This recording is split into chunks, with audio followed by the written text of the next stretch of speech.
nada, que bienvenidas y bienvenidos a la presentación de este libro que se llama Epidemia Ultra, la ola reaccionaria que contagia a Europa. Bueno, y es un libro, os cuento muy brevemente para quienes no lo conozcáis, es un libro que está bastante pegado a la actualidad. De hecho, la segunda edición acaba de salir, es de junio de 2019 y recoge resultados electorales de las elecciones europeas y también de otras elecciones. Y bueno, el título es bastante explícito, pues se trata precisamente de hablar de la ola y del auge de partidos ultraderechistas y de movimientos ultra en países europeos. El libro en concreto recoge la situación en 16 países de Europa, desde Alemania hasta Grecia, pasando por Polonia, por Reino Unido y también por España. Y eso es lo que permite es encontrar como peculiaridades nacionales, pero también muchos puntos en común, ¿no?, que permiten hacer un análisis bueno. A mí personalmente me ha gustado mucho el libro y sobre todo en un momento como el que estamos viviendo ahora en Madrid, donde la epidemia ha llegado con fuerza y está pegando, y donde como que parece que toca hacer bastantes análisis, ¿no? Como que yo estaba pensando que toca, al ser una epidemia, pues toca ponernos un poco en cuarentena, y la cuarentena tiene que ser también a través del análisis y de la autocrítica, y este libro es un buen punto de partida para hacerlo. En la mesa están conmigo los dos editores del libro, que son Franco de Ledone, que es consultor en comunicación y doctor de la Universidad Libre de Berlín, y Andreu Jerez, que es periodista de diferentes medios, la Deutsche Welle, el diario Ara, y ambos son los que han impulsado desde Berlín este libro con la colaboración de autores de cada uno de los países que están trabajando, que son de cada uno de los países que recoge este libro. Dos de ellos son Guillermo Fernández Vázquez, que es investigador de la Universidad Complutense de Madrid y que está especializado en derechas radicales europeas y es autor del capítulo dedicado a Vox. Y también está con nosotras la Esperanza Blanca, porque Joana Rey está hablando de Portugal, que es uno de los 4 países europeos donde esta epidemia todavía no se ha contagiado, ¿no? De que nos da más razones todavía a quienes queremos emigrar a Portugal para irnos para allá.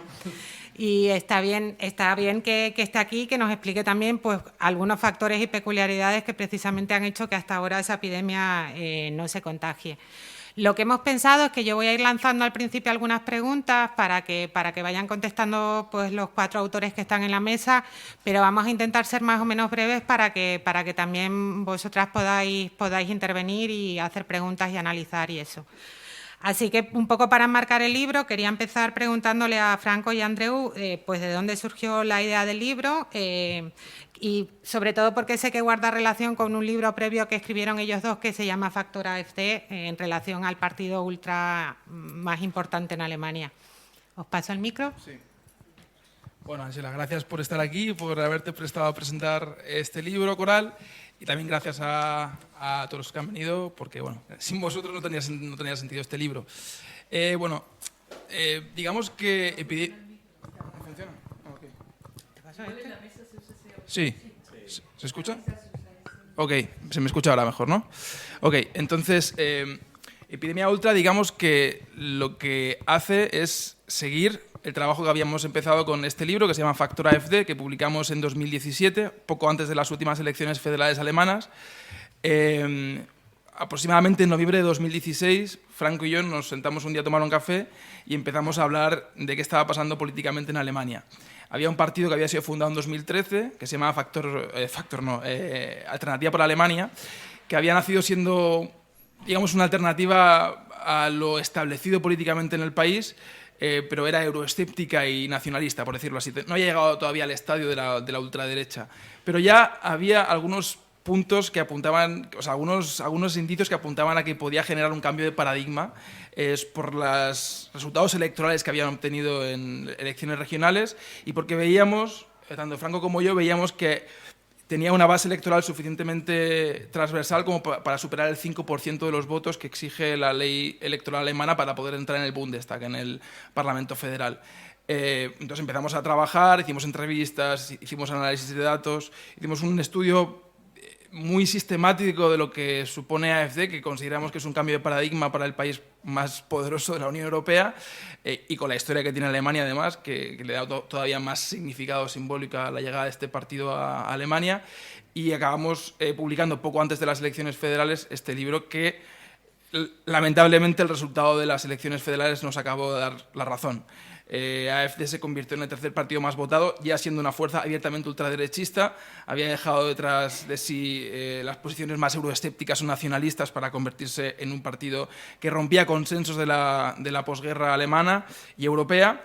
Y entonces, hicimos promoción, hicimos todo el trabajo de divulgación política, que era el objetivo básicamente de este libro. Y hace aproximadamente un año, ya con la vista puesta a las elecciones europeas, Franco me dijo: ¿te has dado cuenta de que el factor AfD ha dejado de ser un problema alemán para convertirse en un fenómeno continental? Porque es que prácticamente no quedan, digamos, excepciones en Europa, ¿no? En la Unión Europea y en Europa en general. Entonces propuso: vamos a buscar a gente que quiera escribir capítulos para intentar comprender qué diferencias y qué similitudes encontramos en todos los fenómenos ultraderechistas en la Unión Europea. Y así fuimos haciendo un trabajo de recopilación de contactos, buscando gente que quisiera sumarse. Básicamente hemos intentado buscar perfiles de académicos y periodistas, que son los que, digamos, siguen más de cerca las peculiaridades de cada uno de estos fenómenos, desde perspectivas diferentes, pero creo que bastante complementarias. En el caso de Franco, él es académico y yo me dedico íntegramente al periodismo como profesión, y creo que son dos disciplinas que sirven a entender las cosas, ¿no? Y así nació Epidemia Ultra. Es un libro que es más un paneo de lo que está ocurriendo a nivel político europeo. No es tan sistemático como Factor AfD, que si os interesa Alemania os invito a que lo leáis, porque creo que hicimos un trabajo humildemente bueno. Y nada, este es el libro. Os agradezco de verdad que hayáis participado. Y bueno, Franco continúa con la introducción. Bueno, a ver si llego. ¿Qué tal? Buenas tardes. Muchas gracias a todos por venir. Quisiera decir algunas palabras más de agradecimiento. Primero, no solamente a Joana y a Guillermo, que están acá, y a Anchela también, sino a todos los otros autores. Tenemos 17 países, ¿no? Es decir, 17 autores, 16 autores que colaboraron todos con su experiencia, con su conocimiento desde sus países, y eso hay que agradecerlo porque la verdad es que se portaron bien, digamos, trabajaron con todo. Y también a Raúl Gil, que está acá sentado, que es el que escribió el prólogo, y lo quería también agradecer porque la verdad que es cuando lo tengan el libro, porque imagino que todos ustedes lo van a comprar, se van a ir con el libro a su casa. Este prólogo de alguna forma a mí me representó mucho, ¿no? Pese a que yo no lo escribí, le dije lo que tenía que hacer, pero bueno. Porque la verdad es que ejemplificaba mis sensaciones a la hora de contarle a Andreu lo que él ya explicó de que escribamos este libro, ¿no? Esta situación de la ultraderecha crece, ¿no? La ultraderecha que sostiene determinados valores, que sostiene determinadas ideas y que no se achica. Y lo que me pasó es algo interesante. Este libro lo publicamos, o mejor dicho, lo presentamos un poco antes de las elecciones europeas, si no me equivoco, el 4 de mayo, en Berlín. Y, bueno, ustedes saben, el 25 fueron las elecciones europeas. Por el trabajo que tengo, y también Andreu, ¿no? Me llamaron de diferentes medios de comunicación después de las europeas. Me llamaron los conté porque ahora van a saber por qué, de 19 medios de comunicación, 19 entrevistas sobre qué pasa con la Unión Europea y no sé. Ay, lo llaman de 19. Entonces yo les pregunto a ustedes.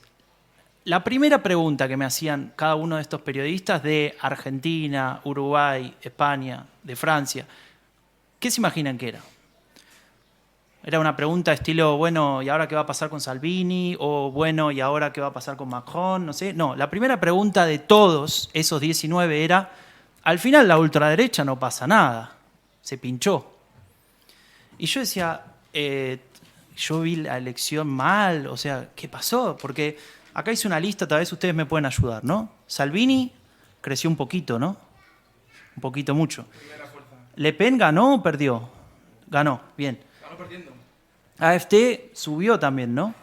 El partido de Farage, Brexit Party, que era un partido que no existía cuando pensamos mejor dicho, cuando empezamos a recibir los primeros capítulos de los autores, el Brexit Party no existía todavía. Y la autora del capítulo de Reino Unido, Ana María Robra, nos pedía por favor que extendamos el deadline porque Farage va creciendo en las encuestas y no puedo publicar el artículo sin resolver esta cuestión. Entonces, cuando veía toda esta lista, digo, bueno, la ultraderecha me parece que sí le fue bien en la elección, ¿no? Y estaba esta cuestión de, por un lado, no tomaron el Parlamento, no van a ser el 33% que bloquea, entonces por eso no pasa nada con la ultraderecha, y por otro, tampoco ningún partido había explotado en ningún lugar, salvo Salvini, ¿no? Valga la redundancia. Y me quedaba este sabor raro, ¿no? De decir, tan fuera de lugar estoy, y resulta que hace pocos días, diría 10 días, por suerte, Sigmar Gabriel, no sé si alguno lo conoce, Sigmar Gabriel era uno de los jefes del Partido Socialdemócrata, tiene el récord de que bajo su liderazgo el partido sacó los 3 peores resultados de su historia en Alemania, un récord olímpico, y este señor dijo algo que me terminó de dejar tranquilo y por lo que pienso que este libro tiene sentido. Él dijo, lo que tenemos que hacer para recuperar a la socialdemocracia de Alemania, que está destruida, es copiar a los socialdemócratas de Dinamarca, que en la elección días antes, que fue hace poquito, ¿no? También habían logrado ganar la elección pese a que perdieron puntos y en ese país la ultraderecha había obtenido la mitad de los resultados que había obtenido en la última elección. ¿Y qué hizo esa socialdemocracia en los últimos años? Había robustecido, según él, el discurso migrante. Es decir, un discurso antimigratorio. Había construido un discurso antimigratorio. Un discurso que básicamente, para resumirlo mal y muy claramente, había tomado los valores y los frames y las ideas de la ultraderecha de ese país. Es decir, para resumir, Sigmar Gabriel, un ex jefe de la socialdemocracia alemana, nos estaba diciendo que para salvarnos había que decir lo que decía la ultraderecha. Entonces ahí me di cuenta, la ultraderecha sí ganó. No ganó en las elecciones, no obtuvo un resultado que revolucionó el Parlamento. Pero lo que a mí me recordó, y es lo que dije al principio, es al prólogo de Raúl. Raúl empieza con 3 palabras, ya han ganado. Obviamente que era una provocación, era, digamos, llamar la atención sobre el libro, pero ¿en qué han ganado? En que han logrado que un partido mayoritario, el de Alemania, 150 años de historia, tenga una de sus figuras más influyentes recomendando, aconsejando a sus Genossen, que significa camaradas, sus compañeros de partido, digan lo que dice la ultraderecha, que así nos va a ir mejor.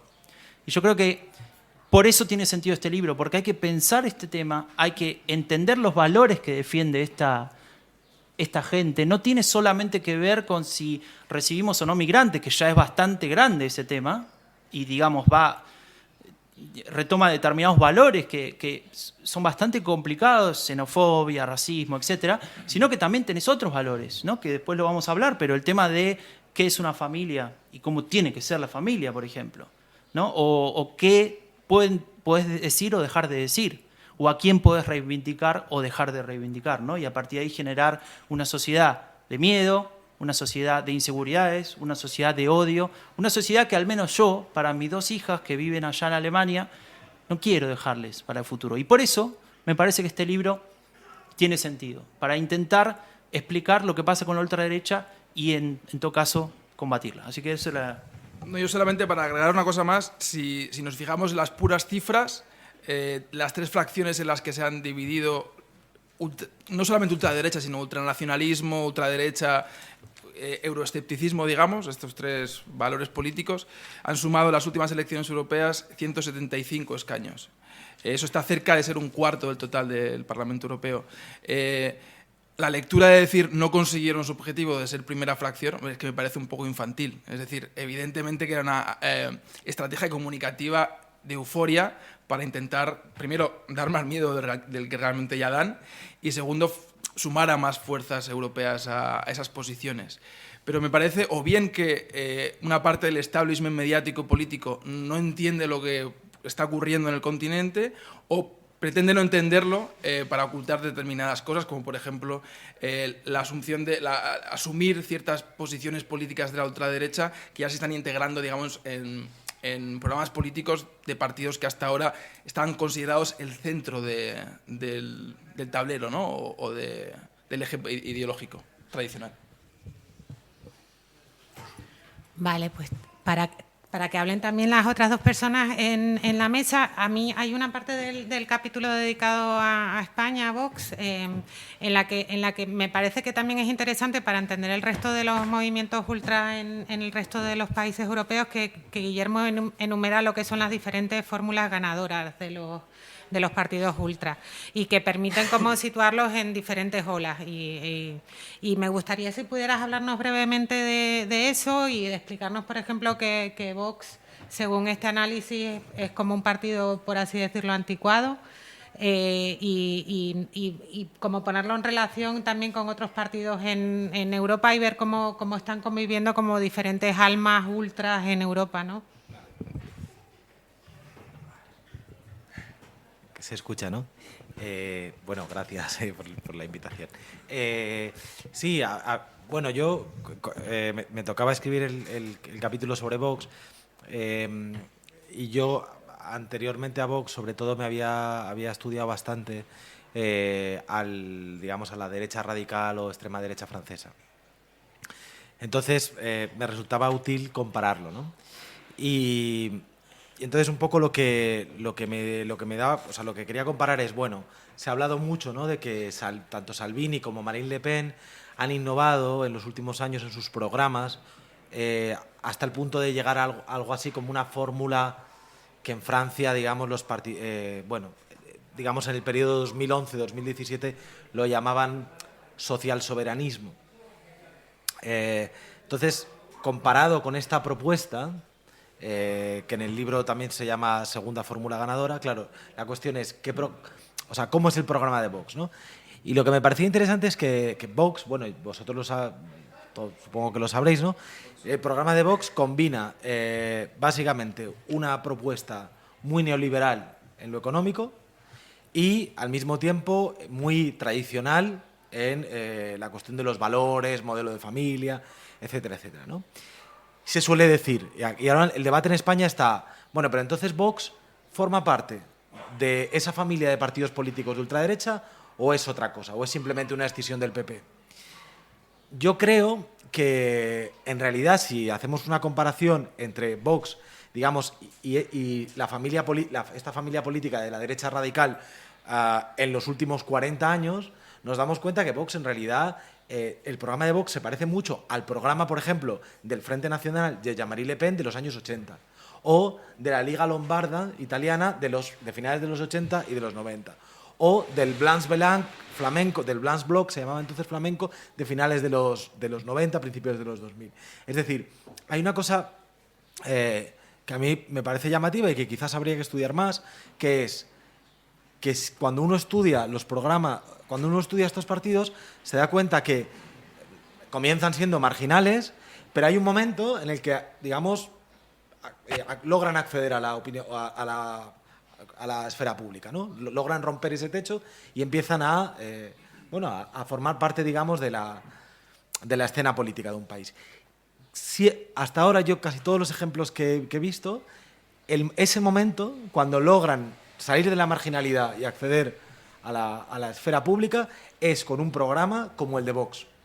Es decir, autoritario en lo moral, neoliberal en lo económico.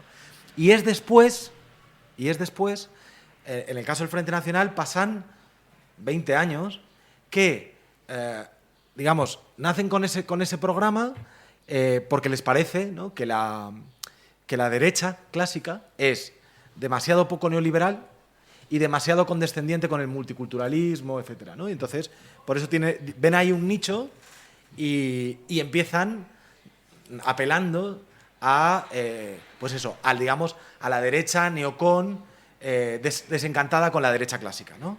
Y logran un cierto espacio político. Con el tiempo, en casi todos estos países, se empieza a ver que, digamos, el electorado de estos partidos va va evolucionando y va cada vez integrando más electorado popular, por decirlo así. Y entonces se ven obligados a hacer concesiones y dentro de programas un poco incoherentes, en el fondo, bastante sincréticos, acaban metiendo medidas, primero vagamente sociales, hasta que muchos de ellos evolucionan hacia lo que en politología muchas veces llaman el estado del bienestar chauvinista. Básicamente es defensa del estado del bienestar, pero solo para los individuos nacionales. Y bueno, defensa también relativa del estado del bienestar, pero en todo caso son partidos que desde la derecha, de algún modo, defienden más el estado del bienestar que la derecha tradicional, ¿no? Sería algo así como si Vox defendiera más el estado del bienestar que el PP, ¿no? Y en el caso de Francia y de Italia, incluso yo creo que después de la crisis, después de 2008, hasta hace un par de años, incluso llegaron a evolucionar algo más y darle a un contenido aún más social y atreverse a, por ejemplo, Marine Le Pen, ¿no? A tratar de encarnar algo así como un feminismo, una especie de feminismo contra los musulmanes o un ecologismo patriota. Es decir, trataban de avanzar o de competir en temáticas típicas de la izquierda, ¿no? Entonces, visto esa trayectoria de esos partidos, uno dice, ostras, Vox es una especie de versión arcaica de esos partidos, ¿no? Entonces, para mí la pregunta es, ¿podemos pensar en Vox? Bueno, hay dos preguntas, ¿no? Una es, ¿se puede pensar en Vox o un partido como Vox dentro de 10 años, 15 años, evolucionando así, o es imposible? Y por otro lado, una matización, y es, a pesar de que estos partidos hayan, evolucionado así, eso no quiere decir que sean partidos monolíticos y que todo el mundo piense igual. Es decir, actualmente, si uno mira la Lega en Italia, o si uno mira, ahora ya no se llama Frente Nacional, se llama Reagrupamiento Nacional. Si uno mira el Reagrupamiento Nacional, por ejemplo, hay corrientes potentes internas que defienden exactamente lo mismo que Vox. Por ejemplo, Vox se fija mucho o considera, digamos, una persona relevante, ideológicamente relevante, a la sobrina de Marine Le Pen, que se llama Marion Maréchal Le Pen, y digamos que tiene una visión mucho más tradicional, ¿no? Por ejemplo, sobre el feminismo, ¿no?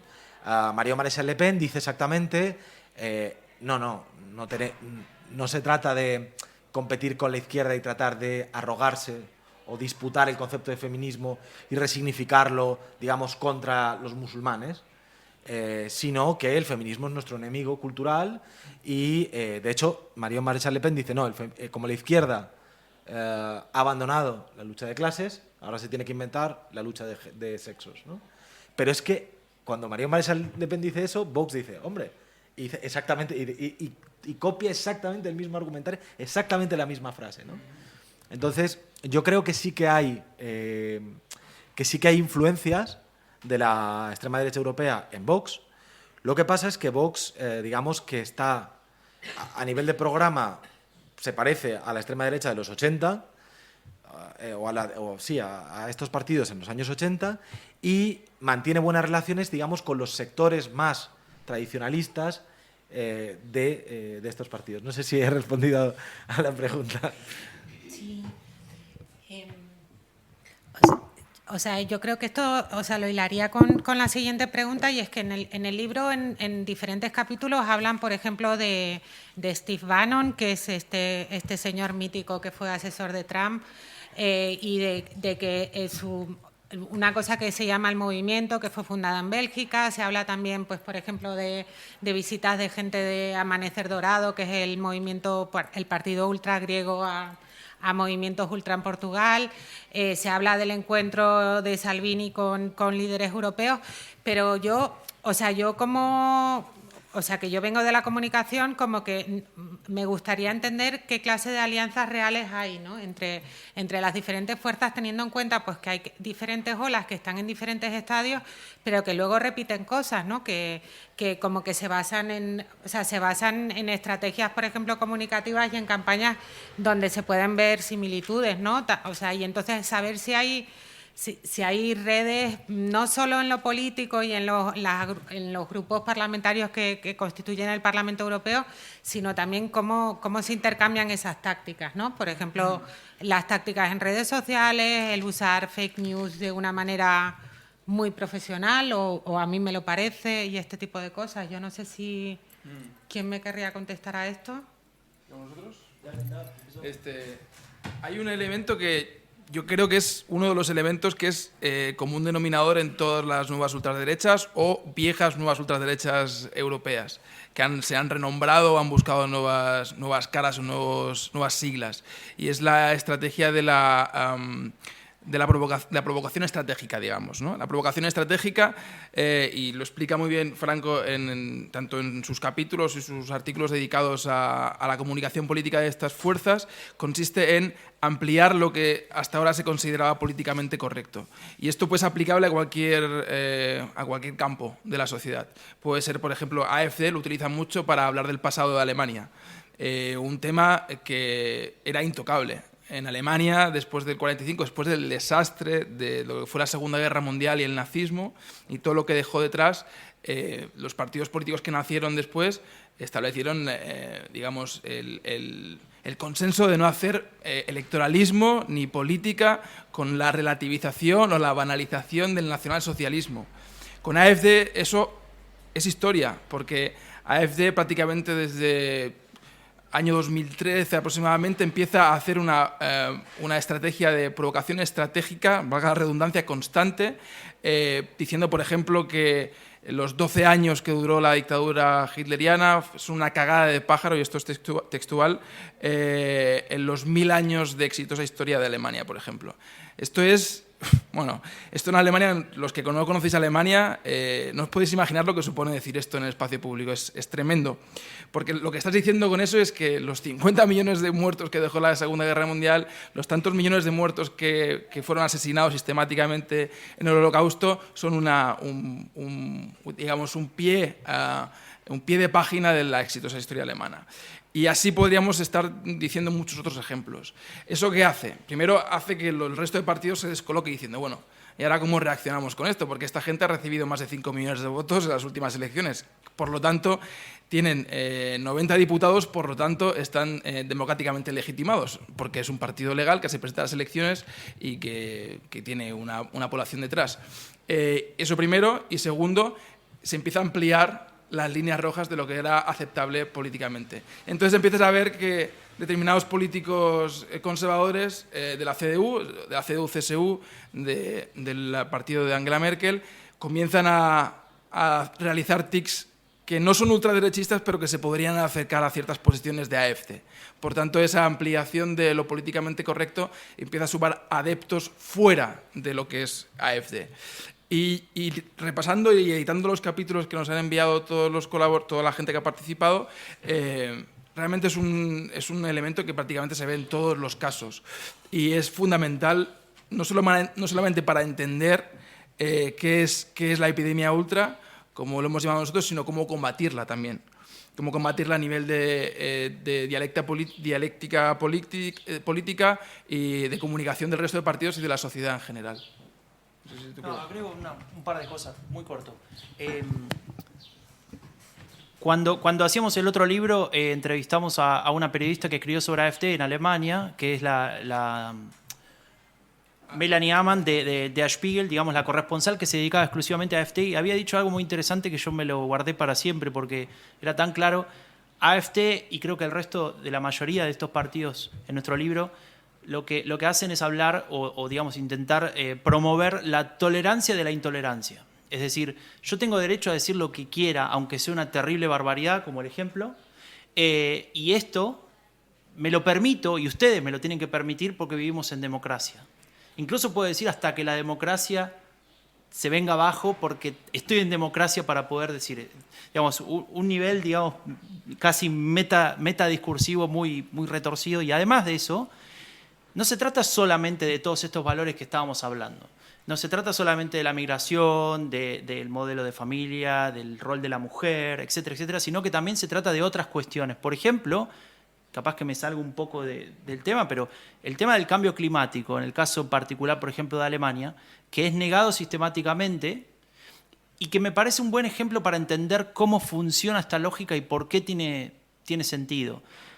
Ellos lo que hacen es tomar determinados datos y determinadas hipótesis y teorías que en algún momento fueron publicadas para explicar que el cambio climático no es tal, o que si existe un cambio climático es porque hay una tormenta solar de no sé qué y no tiene nada que ver con los autos ni con nada de lo que hacemos acá en la Tierra, y se apoyan en datos. Datos que son una gráfica que cruza dos variables, que sube o que baja, y a partir de ahí justifican afirmaciones como la que les estoy diciendo, pese a que hay cientos y cientos de científicos diciendo lo contrario, diciendo, no, la evidencia está acá. Ellos dicen, esa evidencia es falsa y esta es real, y punto. ¿Y por qué funciona? Porque las personas que necesitan o que quieren o que decidieron por su enojo, por sus valores que se sienten representados en ese discurso, etcétera, votar por la ultraderecha, lo que necesitan simplemente es tener razones para sostener esa decisión. Y eso, tal vez me adelanté a alguna pregunta, ¿no? Pero eso es en realidad lo que hace nuestro cerebro generalmente. Nosotros tomamos una decisión y después buscamos cómo justificarla, y no al revés. Nos hicieron creer de que somos chiquitos así, que ser racional es evaluar pros y contras y a partir de ahí decidir, bueno, lo mejor, la maximización de mis intereses, etcétera. Y puede ser que eso pase en reflexiones muy profundas que tengamos, no sé, drogados o no, en algún caso. Pero en realidad, la mayoría de las decisiones que tomamos de cualquier tema del día a día están apoyadas en nuestras emociones, en lo que habíamos decidido previamente, en lo que nos indicaba nuestra moral, nuestra escala de valores, lo que nos enseñaron nuestros papás, que está bien, que está mal, nuestra experiencia, porque nos fue bien o mal con determinadas cuestiones, y a partir de ahí, nuestra razón sí entra en funcionamiento y nos da los argumentos para poder justificar esas decisiones. Y creo que la ultraderecha, justamente, el elemento más poderoso que tiene es que son fábricas de razones para votarla. Y es lo que tal vez otros partidos políticos tradicionales no pueden hacer. Acá con Raúl hablamos mucho, por ejemplo, de la socialdemocracia alemana, porque bueno, cuando vivíamos ahí en Berlín era el tema. Y la socialdemocracia alemana tiene un grave problema, y no es que está en 12% de intención de voto, no es que tuvo tres jefes del partido en los últimos 3 meses, y no es Venezuela, ¿no? No son todos esos problemas. El problema de ese partido, y tal vez de otros, por ejemplo, ahora el partido de Merkel entra en esa dinámica, es explicarle a la población alemana por qué tiene sentido votar a ese partido. Porque hay mucha gente que ya no lo sabe más. Por diferentes circunstancias, ¿eh? Eso es discutible. Lo que está claro es que mucha gente no sabe por qué está votando este partido, y no lo digo yo, y no es una conclusión mía. Hay una encuesta publicada después de las elecciones europeas que se le preguntaba a la gente, ¿usted sabe por qué hay que votar a la socialdemocracia alemana? Y el 66% decía que no. Y de entre los que votan a la socialdemocracia, el 50% tampoco lo sabía. Es decir que lo que logra la ultraderecha en algún sentido es ponerse por encima de esos otros partidos porque es capaz de ofrecerle a su electorado las razones de por qué tiene sentido votarla. Más allá de que si eso tiene coherencia o no, con sus escalas ideológicas. ¿Quieren agregar algo? Bueno, por ser un poco polémico, a mí me parece que lo señalaba Franco, ¿no? Una de las conquistas, bueno, una de las cosas que además, porque claro, solemos hablar, para mí la primera dificultad es que solemos hablar, estamos hablando de la ultraderecha o la derecha, y en realidad es una familia política muy amplia, ¿no? Y muy heterogénea, tan heterogénea como hablar de la izquierda. De la izquierda encima en Europa. Si ya en España es difícil hablar de la izquierda, ¿quién es la izquierda? O sea, es heterogénea, imaginaos, en Europa. Entonces, estamos hablando de un conjunto muy amplio, ¿no? Pero curiosamente, una de las cosas que creo que prácticamente todas las diferentes corrientes de ese conjunto tan heterogéneo comparte, es una especie de reivindicación de la libertad, ¿no? Y de pronto,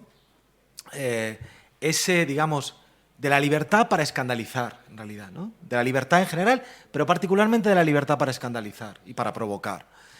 Eso que era digamos, era una marca de identidad de la izquierda, y particularmente desde digamos, los años 60, desde el mayo del 68, de pronto la extrema derecha trata de apropiarse, ¿no? Y yo creo que esto es muy peligroso, ¿no? Porque es muy atractiva, ¿no? Esta idea de nosotros somos los rompedores de tabúes y ustedes, los izquierdistas, son los que le dicen a la gente lo que tiene que decir y pensar. O sea, ustedes son los no sé cómo decirlo, los que coartan la libertad, ¿no? Ustedes, el feminismo, el no sé qué, los colectivos los veganos. Sí, sí. Claro, muchas veces son cosas estereotípicas, ¿no? Pero no sé si recordáis, en la última campaña de las elecciones generales españolas, Vox le dio mucho bombo a una noticia de que en el Museo del Jamón se habían manifestado un grupo vegano llamando asesinos a los tipos que estaban comiendo bocadillos de jamón. Eso es el tipo de cosas que esta familia política le encanta llamar la atención para decir, ven ustedes, si es que esta especie de izquierda posmoderna, de izquierda cultural, no solo está loca, ha perdido toda la conexión con la realidad, sino que además, porque si estuvieran locos y se fueran a vivir en su mundo, adelante, pero es que nos quieren imponer su locura, su falta de conexión con la realidad. Y creo que ahí es suficientemente potente ese argumento como para bueno, tenerlo en cuenta, ¿no? Cómo reaccionar a la acusación de ser liberticidas. Sobre todo cuando una de las marcas de la identidad de la izquierda en su conjunto, y particularmente de la izquierda libertaria, digamos, sería la libertad, ¿no? Y yo creo que esa es una y luego, bueno, ha habido, digamos, muestras más inteligentes y menos inteligentes, ¿no? Digamos, esta quizás sobre el Museo del Jamón es un poco burda, ¿no? Pero pensemos en Wilders, ¿no? Y en la derecha ultramontana holandesa, ¿no? Llamando a hacer caricaturas de Mahoma, ¿no? Y cómo eso, en cierto modo, puede puede convencer a una cierta, no sé cómo decirlo, progresía sociológica, ¿no? Que lo que le gusta es pues romper tabúes, ¿no? Y entonces, oiga, venga, vamos a hacer un concurso de caricaturas de Mahoma, ¿no? Y de pronto tienes a esta gente hablando de libertad, ¿no? Entonces, bueno, yo creo que eso es un tema que sí que estaría bien hablarlo y, bueno, por meterlo en el debate, porque creo que es una base importante, ¿no? de su éxito, y además es eso, que es desde Trump hasta Salvini, pasando por los polacos del PiS, todos ellos, digamos, comparten esta especie de gusto por la provocación, ¿no? Sí. Estaba pensando aquí también sobre el tema pensando en el tema portugués, que justo el hecho de que el discurso sea tan homogéneo hace que luego, a la hora de países con realidades distintas, como puede ser Portugal, justo no llegan al éxito porque no se adaptan a la realidad del país. O sea, ellos tienen un discurso formado que se centra pues, en la inmigración, por ejemplo, y hacen ese discurso independientemente del país al que se están dirigiendo. Entonces, por ejemplo, cuando atentamos en la realidad portuguesa, donde no hay una crisis migratoria, no hay un problema relacionado con eso, donde los inmigrantes no son percibidos como un problema, no les funciona. Y no les funciona justo porque no son capaces de salirse de esas 4 o 5 cosas donde se han encasillado como discurso propio. ¿Puedo decir una cosa que No. Claro, luego es verdad que hay veces que tiene un riesgo, ¿no? La provocación, y es que a veces te pasas de frenada, ¿no? Por ejemplo, en España, yo creo que Vox se pasó de frenada, y lo saben, cuando creo que fue en un programa con Jaime Bailey, que es un periodista peruano que hace un programa en una televisión de Miami. Sí. Y pues fue Iván Espinosa de los Monteros de Vox, ¿no? Y en la conversación llegó a mencionar la posibilidad de ilegalizar partidos en España, que es muy grave, pero que incluso alguien podría pensar, ilegalizar partidos independentistas, creo que incluso, es triste decirlo, pero creo que incluso una parte de la población española lo tolera. Pero llegó a pasar, dijo, y además nos plantearemos ilegalizar partidos que tengan vinculación con el marxismo. Creo que eso, incluso en España, recuerda demasiado, o sea, ilegalizar al PC o ilegalizar incluso al PSOE o a Podemos, recuerda demasiado a la pretransición y ahí, en ese tipo, incluso queriendo escandalizar, se pasan de frenada, ¿no?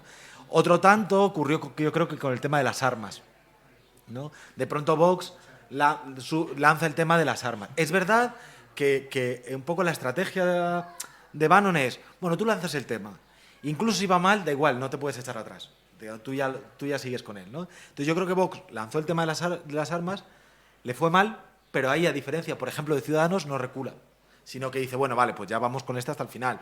Y entonces, no sé si visteis, se inventaron el vídeo de Remigio, no sé si alguien lo vio, sí.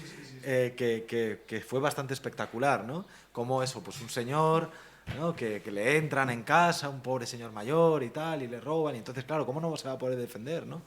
Pero en todo caso, yo creo que ahí, por ejemplo, se pasan de frenada, ¿no? Igualmente, déjame, o sea, es cierto que hay temas con los cuales uno puede decir, bueno, o expresiones se pasaron. Con AfD ha pasado, ¿no? Esto de la caca de pájaro que decía él, o digamos, ha habido otros líderes que dijeron que, por ejemplo, no sé si alguno estuvo en Berlín, el monumento por el Holocausto, ¿lo conocen? Al lado de la Puerta de Brandenburgo. Bueno, un líder dijo, esto es una vergüenza, que esté acá, habría que... Dijo que era el único país del mundo que había establecido un monumento a la vergüenza. Digamos. Exacto.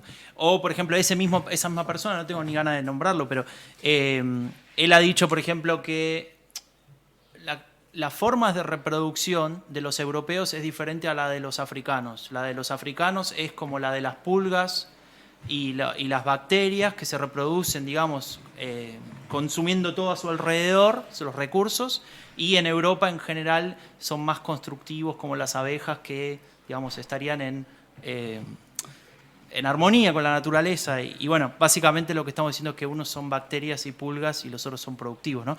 Ahora, lo que yo creo de eso, más allá de si a veces se pasan, ¿no? Y es que sucede, es que, digamos, los residuos que eso deja es que, por un lado, ganan centralidad. Yo, cuando trabajaba en su momento en Berlín con una serie de políticos, había uno que siempre me decía, cuando él hacía disculpe, ¿no? Una cagada, yo le decía, hiciste esta cagada, y me dice, no hay problema, la publicidad es publicidad, no hay ni buena ni mala, es publicidad. Y en cierta forma es, digamos, el hecho de ganar centralidad. Y cuando sos un partido marginal de extrema izquierda, lo que ya tenés es el no, o sea, el 80% o el 90% ya no te quiere. ¿Qué peor que eso podés estar? Entonces, en ese sentido van lanzando esto de la provocación estratégica, y a partir de ahí, y creo que esto es lo más relevante, es lo que queda en la discusión política, en el debate público, cuando ciertos sectores de la población lo toman como opción. Es decir, cuando alguien de ultraderecha dice que la homosexualidad es una enfermedad y que se cura no sé cómo, lo que está haciendo después es que cuando se da ese debate en determinados círculos, en la mesa de mi casa con mi abuela y mi tía, que no les importa nada, pero tienen tal vez valores de una manera, qué sé yo, se empieza a hablar de eso. Y se toma como opción y se toma como problema. Entonces, claro, en realidad el impacto de la ultraderecha cuando se insertan esos discursos no es solamente si gana o pierde votos. Y ahí vuelvo un poco a lo que decía antes. No es si van a poner el gobierno de Polonia, de Italia o de ningún país, sino que en la sociedad hay determinados consensos, determinadas cosas que creíamos que estaban relativamente resueltas, ¿no? El rol de la mujer, por ejemplo, que en los años 50 tenía que pedirle a su marido permiso para tener una cuenta de banco, para trabajar, para hacer no sé qué, y esa gente quiere volver a ese lugar, ¿no? Y digamos, empieza a discutir si, bueno, a ver si tiene sentido. Creo que vos querías hablar también un poco del tema del feminismo y el rol de la mujer. Sí, quería hablar de feminismo, pero como feminista que soy, quiero que hable un poquito más Joana. Claro. Y entonces quería preguntarle, porque tú, por ejemplo, tú has hablado de que son fábricas de razones para votarles. Yo quería saber por qué en Portugal no han conseguido hacer esa fábrica. Joana hablaba un poco de algunas cosas, ¿no? De la cuestión migratoria, que a lo mejor no es tan importante en Portugal, pero hay cosas que a lo mejor también está bien introducir porque son comunes al resto de los países, por ejemplo, cuestiones como la territorialidad o cómo se ha trabajado en la elaboración del pasado, ¿no? A ver, el caso portugués es especial justo porque, bueno, yo empezaría a lo mejor por la manera como hemos salido de la dictadura. Nosotros tenemos 40 años de dictadura y cuando se sale de la dictadura se reniega totalmente de lo que ha pasado esos 40 años. Se hace una revolución y la revolución lo que implica es que toda la sociedad y todos los partidos políticos reniegan de lo que ha pasado. Entonces es una transición que se hace por ruptura. No hay negociación, hay una purga en las instituciones, tanto en las universidades como en las instituciones políticas, todo lo demás. Y cuando se construye la Constitución, que se aprueba 2 años después de la Revolución, en 76, hay un artículo, que es el artículo 46, que ya establece que la prohibición de partidos con ideología fascista. Entonces, esa sería la primera protección, por decirlo de alguna manera, a partidos de extrema derecha en Portugal. ¿Eso qué significa? Significa que todos los partidos de todos los espectros políticos no tienen pudor en condenar lo que ha sido la dictadura, ni se quieren acercar. Y esa sería, a lo mejor, por ejemplo, la primera diferencia que podemos encontrar, por ejemplo, con relación a España. Luego hay un conjunto de circunstancias sociales que implica, por ejemplo, se estaba hablando hace nada de la inmigración. En Portugal la inmigración, además de no es un problema porque es un porcentaje muy bajo, si hablamos de cifras, es un 4% de la población. Además, la mayoría viene de las excolonias. Eso implica que hablan portugués, son mayoritariamente católicos, el porcentaje musulmán que existe, porque existe, está más o menos integrado, y aunque es verdad que seguimos teniendo problemas de integración, de pobreza, de desigualdades, no se percibe la inmigración como un problema. La sociedad no la tiene como un problema y ese es un error, por ejemplo, de los partidos de extrema derecha que han intentado aparecer en Portugal, que es justo copiar el mismo discurso internacional de sus familias políticas y pretender que en Portugal les funcione el mismo discurso. No les va a funcionar porque la sociedad no tiene la misma percepción. Por ejemplo, a nivel de territorialidad que estabas hablando, es verdad que, por ejemplo, si nos fijamos otra vez en España, Portugal no tiene un problema de unidad nacional. No hay una parte del país que quiera irse del país, que quiera ser independiente, y en ese sentido ese problema o esa oportunidad no existe para la extrema derecha. Y por ahí es un campo que ellos no pueden explorar. Y luego, pues yo lo centraría también un poco en la estrategia que han seguido los partidos que existen de extrema derecha o que han intentado existir, aunque nunca han tenido ni presencia parlamentaria, pero yo más que la presencia parlamentaria destacaría que han sido siempre incipientes en todas las elecciones. El PNR, que es el Partido Nacional Renovador, que es el más antiguo, nunca ha pasado de los 0,5%, y en estas elecciones europeas una coalición nueva que surgió no llegó al 1,5%, o sea, son muy incipientes. Y eso pasa por la construcción de discurso que tienen, que no se adapta a la realidad que es Portugal.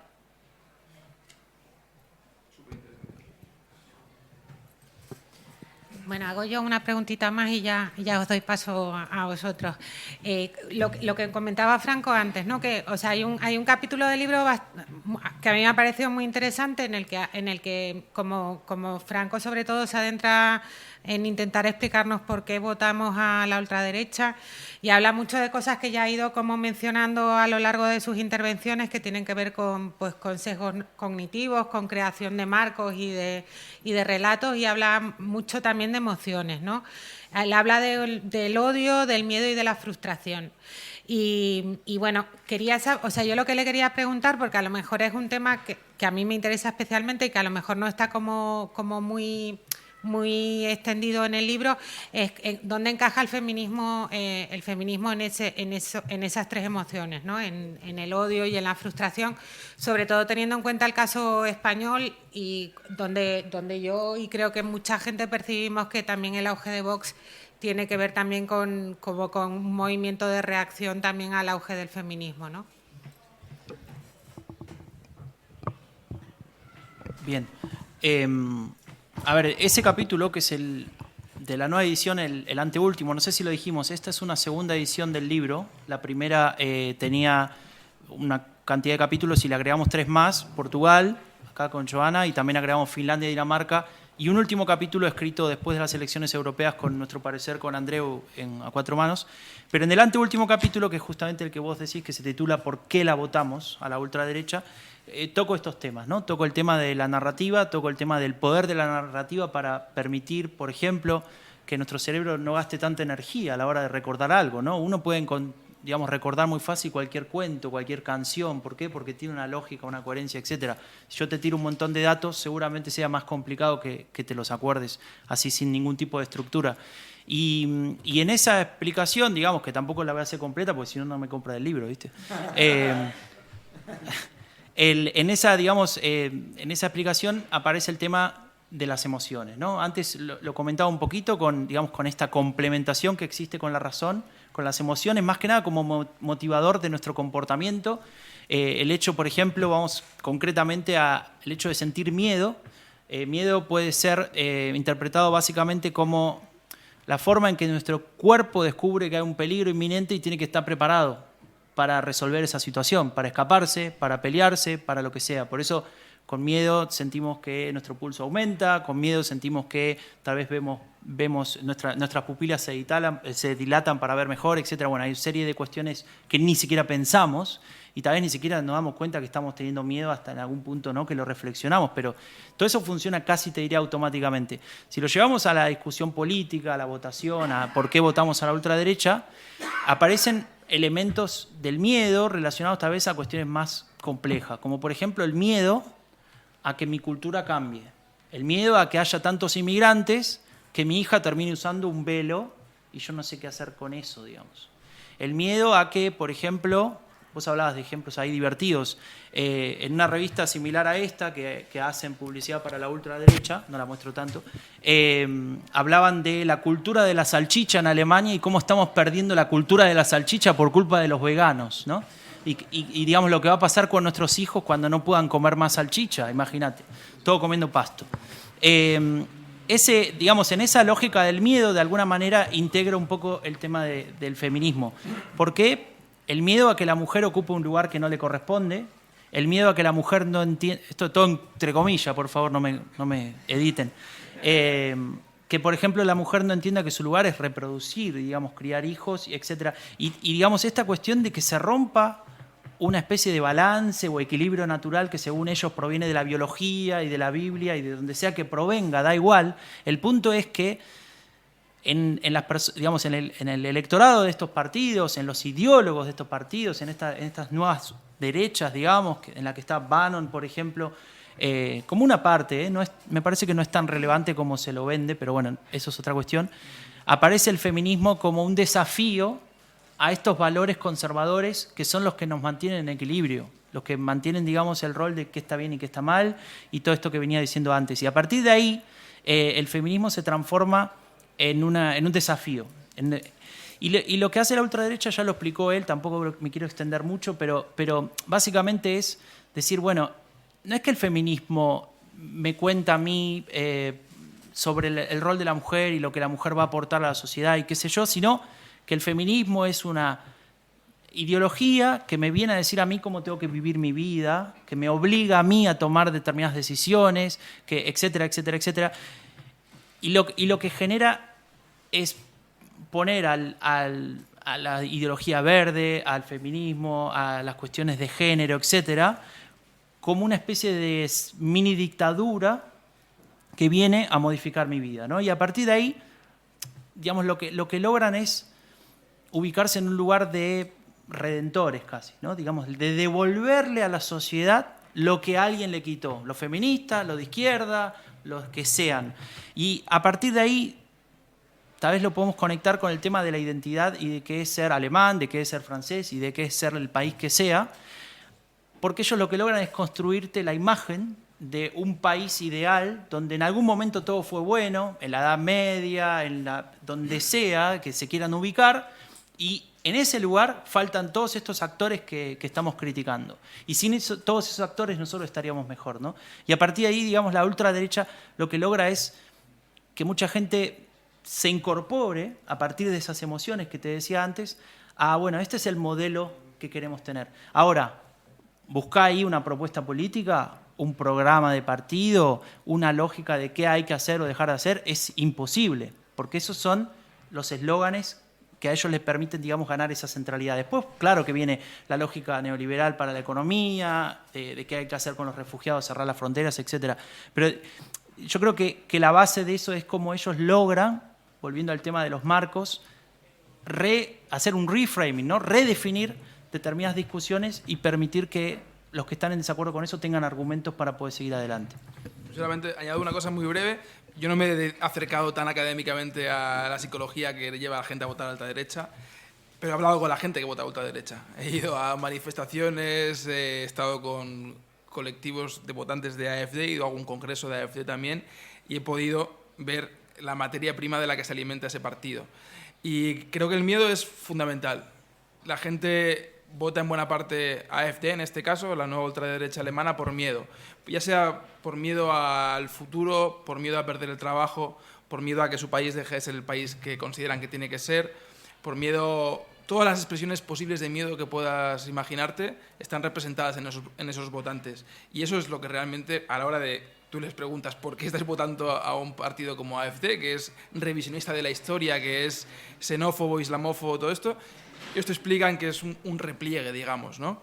Y eso te lleva también a escarbar cuáles son las causas de inicio, la raíz, que está más abajo de la crisis de refugiados, que está más abajo de...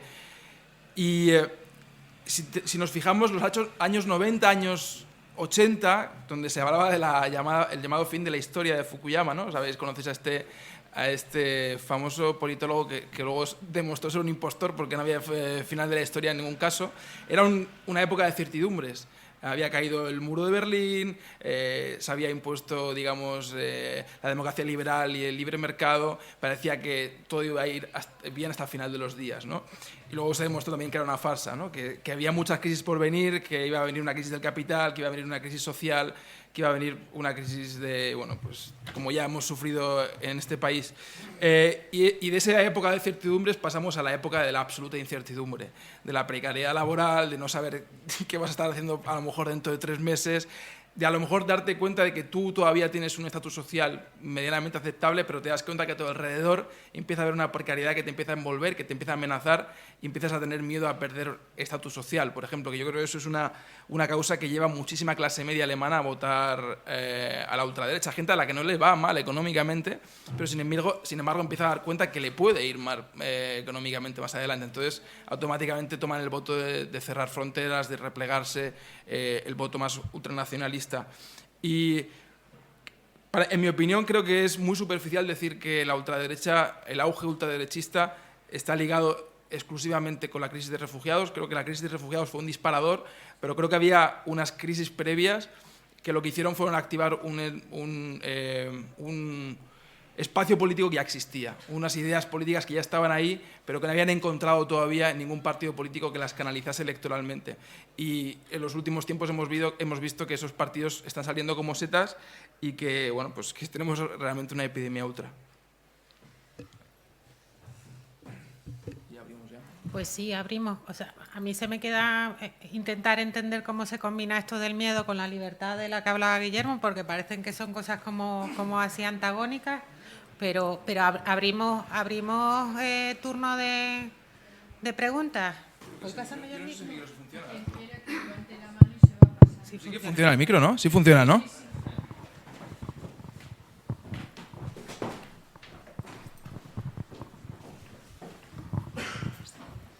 Bueno, lo primero, daros las gracias por organizar este evento, que hay unas discusiones muy interesantes. Yo he vivido 5 años en Dresde, del 2013 al 2018, y me pilló todo el inicio de Pegida, que mucha gente aquí en España no lo conoce porque yo no encuentro en ningún periódico español que se hable de Pegida, pero pues proviene de AfD, significa Patriotas Europeos contra la Islamización de Occidente, ahí es nada. Y cuando habláis del origen de todo este movimiento, que es verdad que no se puede atribuir a la crisis de la inmigración, porque a mí Alemania, después de haber vivido allí tantos años, me parece un país lleno de contrastes, porque en cuanto a la memoria histórica, son un ejemplo, es una maravilla. En la universidad donde yo hice el doctorado tenían el estudio de totalitarismos, o sea, una facultad aparte que se llamaba Hannah Arendt.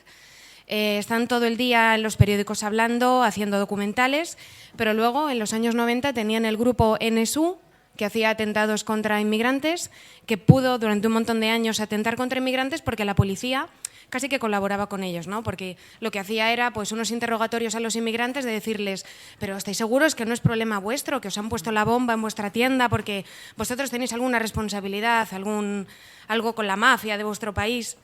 Vosotros sois los responsables, ¿no? O sea, es un país que tiene esa lacra del nazismo en sus instituciones, en la policía, en los jueces. Es que está claro, a mí no me sorprende nada el auge de AfD. Y encima en Dresde, en el este de Alemania, que tienen un 4% de inmigración, de repente la Neustadt, que es el barrio pues, de gente joven, más libre, que le llaman el pequeño Berlín, es que veías un montón no solo de sirios, también ves marroquíes, tal.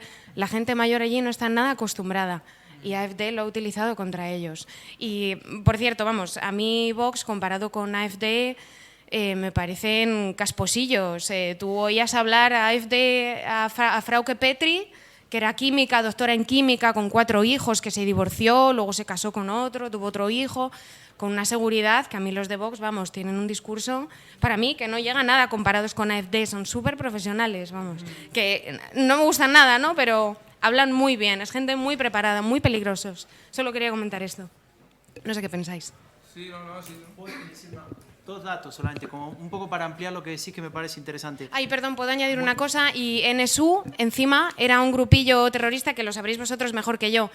Han terminado el juicio hace poco. Eran 3 personas el grupo NSU, ¿no? Era una mujer, 2 hombres, Beate Zschäpe, esa es la única a la que han podido tener, que han juzgado, y el juicio ha sido pues un poco simbólico, porque no se ha llegado a saber quién estaba detrás de estos atentados, en realidad, ¿no? En fin, es todo como muy, muy oscuro. Es verdad que hay gente muy inteligente en AfD, hay profesores, de hecho al principio se llamaba el Partido de los Profesores, ¿no? Porque era una AfD, al principio un partido más de corte neoliberal que quería reemplazar a un partido que venía en decaída, que era el Partido Liberal, que ahora se recuperó, y ellos después se radicalizaron. Pero hay mucha gente tonta en AfD, digamos. Él ha entrevistado unos cuantos, ¿no? Algunos sí. Y digamos, aparecen... Hay de todo, quiero decir, y también la dirigencia, ¿no? Como para no ponerlos en un pedestal ni nada. Y creo que en el resto de los partidos también hay gente muy inteligente y gente muy tonta, ¿no? Pero más allá de eso, lo que quería decir era 2 cosas con lo que dijiste. Primero, lo que vos marcás está muy claro en el este de Alemania. En el oeste es un poco diferente. En el este de Alemania existe una connivencia entre, quiero decir, la policía, los organismos, digamos, del Estado y ciertos sectores radicales o radicalizados, ya neonazis, te diría. De hecho, ahora está saliendo, hubo un caso de un político asesinado que parece que tenía que ver con violencia de extrema derecha, etc. Bueno, y el otro punto que te quería decir, que me parecía interesante que lo marques y no lo dijimos, ¿no? Pero no sé si pasa en todos los países, la verdad debo reconocer, pero en Alemania, cuando vos pones un mapa de Alemania, que es así, ¿no? Se imaginan el contorno de Alemania, y vos ves, digamos, marcás dónde hay muchos inmigrantes, te sale un dibujo, y si le pones al lado el mapa de cuánto se vota a la ultraderecha, pareciera que fueran el negativo. Es decir, a más voto a la ultraderecha, menos inmigrantes. Y a más inmigrantes, menos voto a la ultraderecha. Con sus excepciones, está claro. Lo que quiero decir con eso es que pareciera que ese miedo al extranjero, ese miedo a lo que me puede llegar a pasar, al riesgo, a la amenaza latente, es mucho más fuerte y funciona eficiente y funciona mucho mejor cuando el objeto de ese peligro ni siquiera está, porque me lo puedo imaginar como quiero, ¿no? El monstruo lo puedo, digamos, adaptar a mis miedos. Ahora, si al final el turco era simpático o no me puso ninguna bomba después de tanto tiempo de tener el Döner Kebab ahí abajo, capaz que no era tan así, ¿no? Como decían. Y, perdón, ¿solo puedo comentar una claro. última cosa? Una de mis mejores amigas en Alemania, mi pensamiento político es completamente diferente, pero ella, compañera mía de trabajo, un amor de persona. Me siento un poco, cuando estoy con ella, me siento un poco como Hannah Arendt con la banalidad del mal y tal, ¿sabes? Porque a ella le gusta AfD y les vota y va a las manifestaciones de Pegida, ¿no? Y me dice, no, pero es que tú eres una extranjera diferente, hablas alemán, te has integrado, te portas bien. Claro, eres blanca. No, pero que soy blanca, pero claro, ¿qué puedo hacer? Dejo de ser amiga suya, no sé, porque es una persona excelente, insisto, ¿no? Entonces... Dicen por ahí que todas las amistades son políticas, ¿no? Pero eso ya es una decisión personal también de cada uno.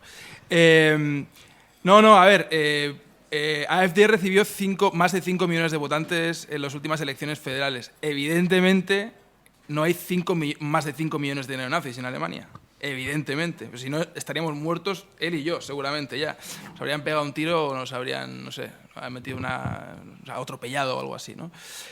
Pero lo preocupante es precisamente eso, que sin haber 5 millones de neonazis en Alemania, hay más de 5 millones de ciudadanos que han decidido votar ese partido ultraderechista, y una muy minoritaria parte de ese electorado es el neonazismo militante tradicional, que hasta ahora siempre había sido extraparlamentario y marginal.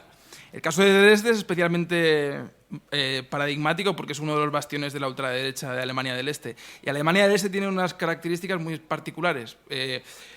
Has dicho tú, hay 5 estados germano-orientales. En los 5 estados germano-orientales el porcentaje de población extranjera es alrededor del 4%, en los 5. Y en 3 de ellos al menos AfD está peleando por ser primera fuerza. Probablemente las elecciones de otoño que tendremos en 3 de ellos serán primera fuerza parlamentaria. Esto va a ser un terremoto político de la hostia, vamos. O sea, muy probablemente veremos que cae el gobierno federal y probablemente también Merkel se tenga que despedir de la Cancillería antes de tiempo. Bueno, eso ya lo veremos. En todo caso, en el este se dan unos elementos históricos que tú seguramente viste durante los 5 años que viviste allá, que primero de todo es, a ellos les prometieron que la reunificación iba a ser la hostia, que les prometieron textualmente les prometieron campos floridos. Esto fue palabras textuales de Helmut Kohl, que fue el canciller de la reunificación, y les dijo que iba a ser todo maravilloso, que todo el mundo iba a tener trabajo, que iba a haber seguridad social, que todo iba a tener 2 coches, que iba a ir todo fenomenal. Y posteriormente se demostró que era mentira. Actualmente Alemania del Este tiene unos porcentajes de desempleo estructural muy importantes. Hubo un proceso de desindustrialización muy importante, que por cierto fue un modelo que se utilizó posteriormente en otras periferias europeas, como ha quedado demostrado con la crisis posterior económica. Y también ellos se sienten de alguna manera perdedores de la historia. Es decir, ellos compraron un discurso, compraron una oferta política que posteriormente en buena parte no se materializó. Y luego, además, están las diferencias socioeconómicas que sigue habiendo. Es decir, hay muchas partes de Alemania que se han vaciado porque los hijos se han ido a Alemania Occidental o a otras partes de Europa, y los indicadores apuntan a menores salarios, menores rentas. Es decir, yo tengo familia germano-oriental y sentarte a hablar con ellos es duro a veces porque se sienten engañados. Y hablar con ellos de AfD también es duro muchas veces porque te das cuenta que enfrente tienes un votante de AfD y te van a decir lo mismo. No, pero tú eres diferente. Bueno, yo soy diferente hasta que deje de serlo, ¿no? ¿Qué pasará cuando AfD, si en algún momento consigue un 20%? Esperemos que no. Pero tal y como han ido evolucionando los porcentajes electorales, no es un escenario que se pueda excluir, digamos. Si vienen maldadas coyunturalmente, económicamente, si viene otra crisis de refugiados, si viene una crisis ambiental, quién sabe dónde se puede colocar AfD electoralmente. Pero es que decir que AfD es un fenómeno exclusivamente germano-oriental sería ser injustos con los alemano-orientales, primero, y con la verdad posteriormente.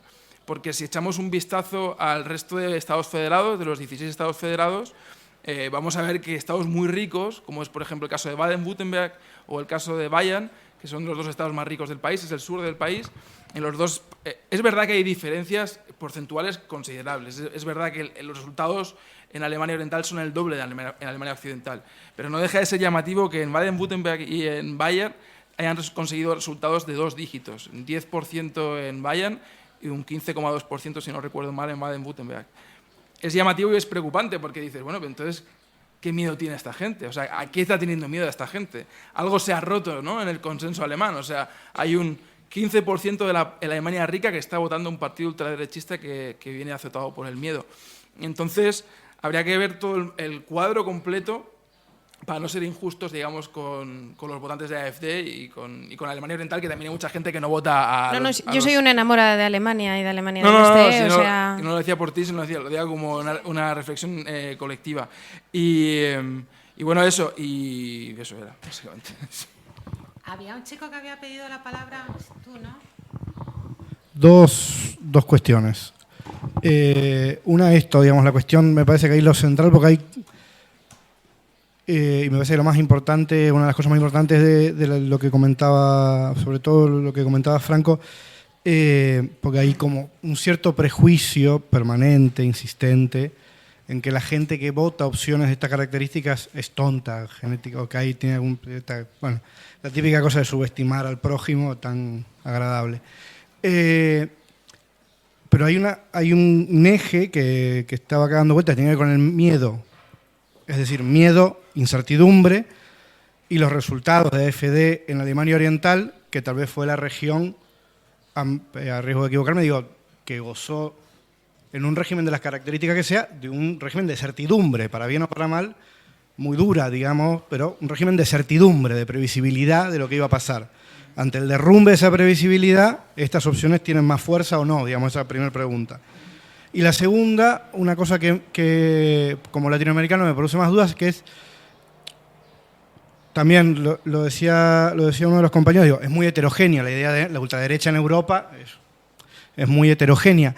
Es decir, pero sí, por ejemplo, en este caso, los polacos, o al principio, sobre todo el Frente Nacional Francés, pero cómo atraviesa la cuestión religiosa a estas organizaciones, porque en el caso de América Latina, que empieza a producirse un proceso de ultraderecha, está apoyada, pivoteando en un solo eje casi, que es el de la derecha evangélica, digamos. Y en Estados Unidos también, digamos, en América Latina, de hecho, desde irradiando muy fuertemente desde Estados Unidos, pero está centralmente apoyado en la derecha de las iglesias evangélicas. Pero esto en Europa es diferente. Digo, ¿cómo lo ven ustedes? Si ese eje sirve como eje de análisis, ¿está, no está? Es diferente obviamente por países. Bueno, eso.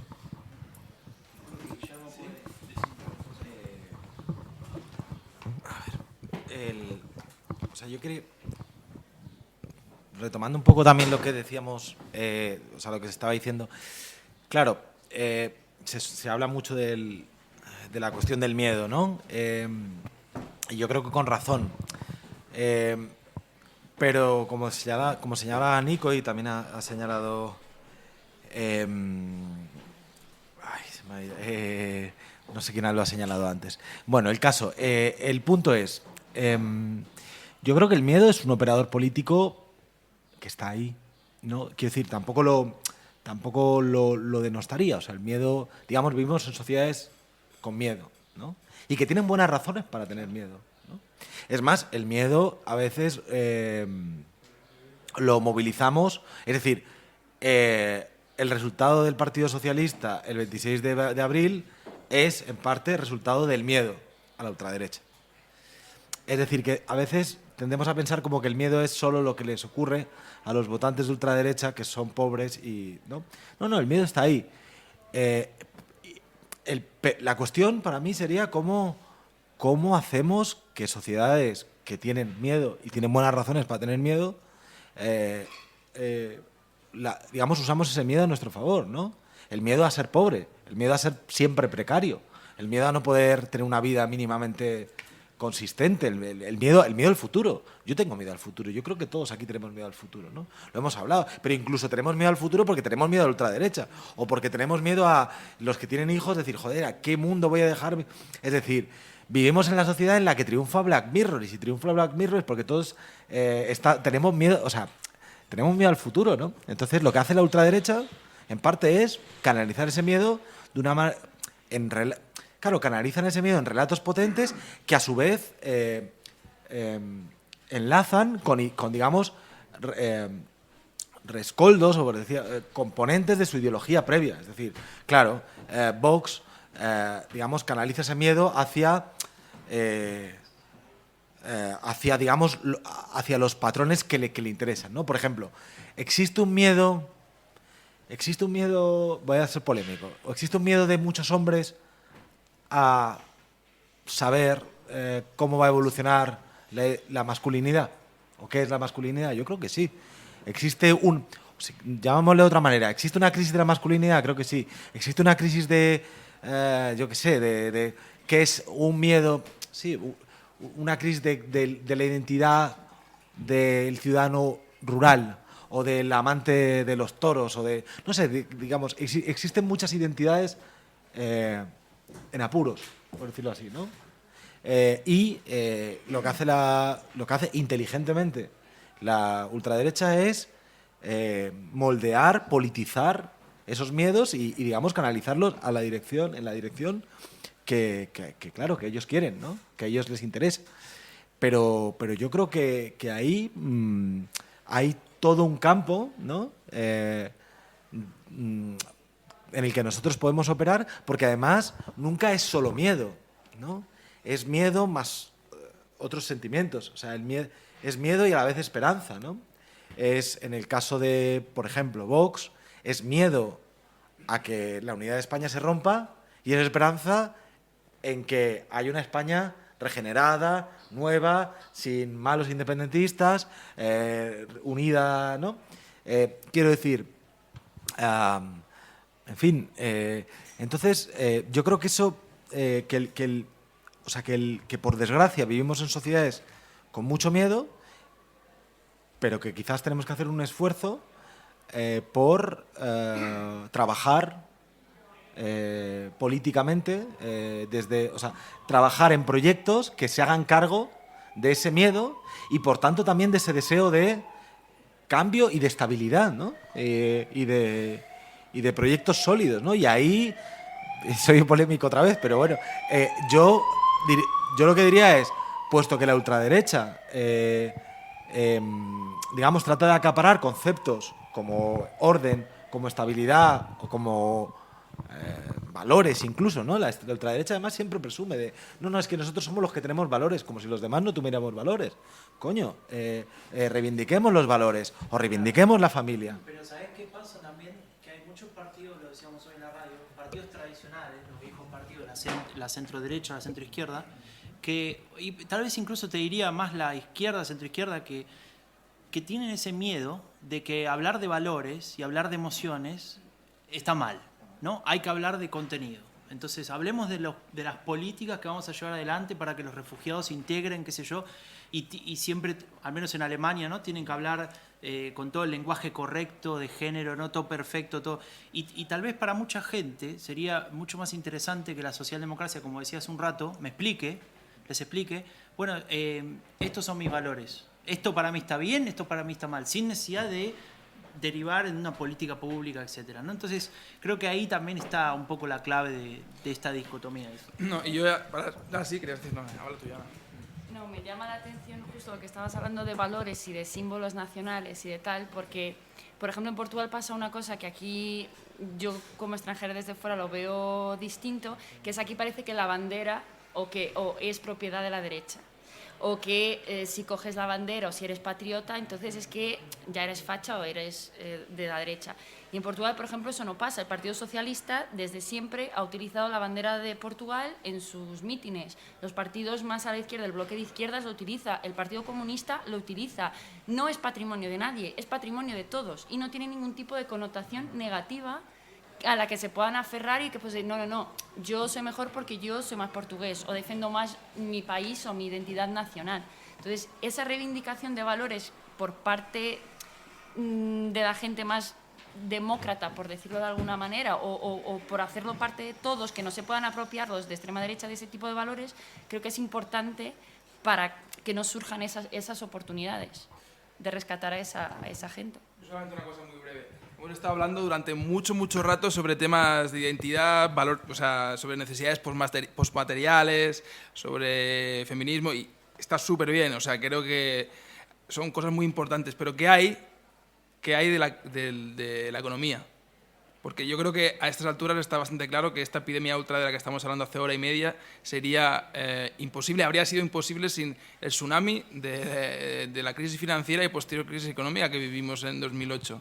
En Alemania, por ejemplo, y vuelvo a Alemania porque es el caso que mejor conozco, pero bueno, supongo que aquí en España habrá ejemplos para regalar, desde el año 2003 que se introducen las primeras reformas neoliberales, que por cierto las introdujo un gobierno socialdemócrata verde, para dejar claro quién fueron los responsables políticos de esas reformas. Ha habido un crecimiento del precariado y de sectores que malviven con su trabajo en un país industrializado.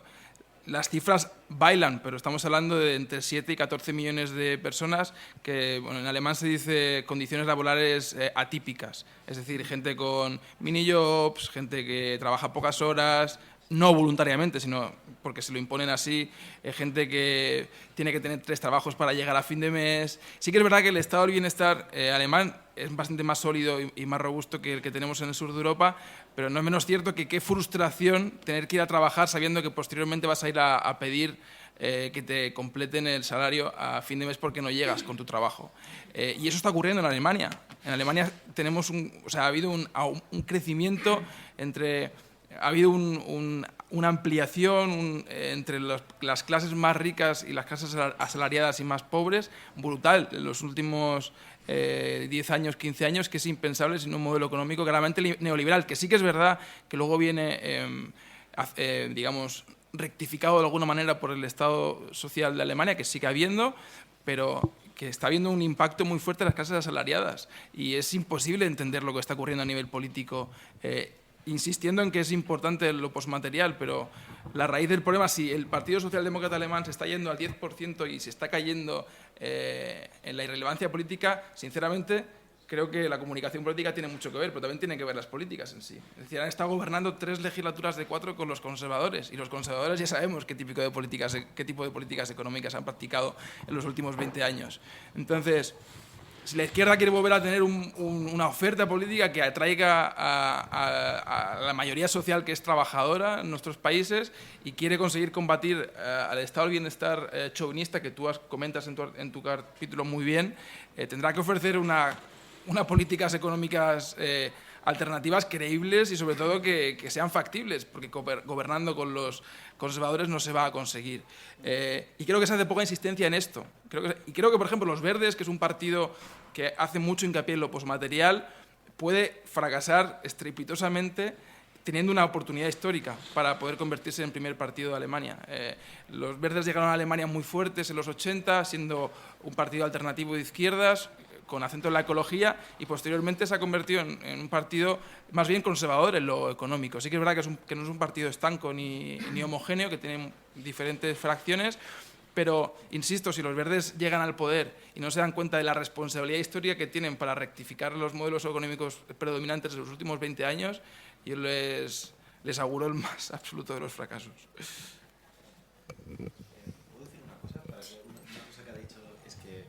Sobre lo de la religión que ha preguntado, creo que, claro, bueno, han salido noticias últimamente, ¿no?, sobre esta especie de inquina que sobre todo los grupos de esta derecha, en general Bannon, pero también esta familia de partidos, tiene al Papa actual, ¿no?, hasta el punto de que prácticamente es uno de sus enemigos públicos número 1, ¿no? Y hay toda una serie de movimientos. ¿No se oye? No, que digamos, el Papa Francisco es un individuo particularmente odiado por este tipo de partidos políticos. Le consideran el enemigo público número 1. ¿Por qué? Claro, esto nos sitúa, o a muchos, o a una parte de la izquierda importante, le sitúa en una posición incómoda, que es de pronto verse apoyando al Papa, ¿no? No, es cierto, claro. El asunto es que es importante porque, claro, toda un poco la cáscara, ¿no?, que envuelve todo el discurso de estos grupos es la identidad y la civilización europea está en peligro, ¿no?, la civilización europea tiene una serie de... Occidente está en peligro y digamos, uno de los rasgos fundantes de la cultura occidental es el catolicismo, es la religión cristiana. Y particularmente, y entonces por eso hablan tanto de las raíces, ¿no?, cristianas de Europa y de la necesidad de que se reconozcan las raíces cristianas de Europa.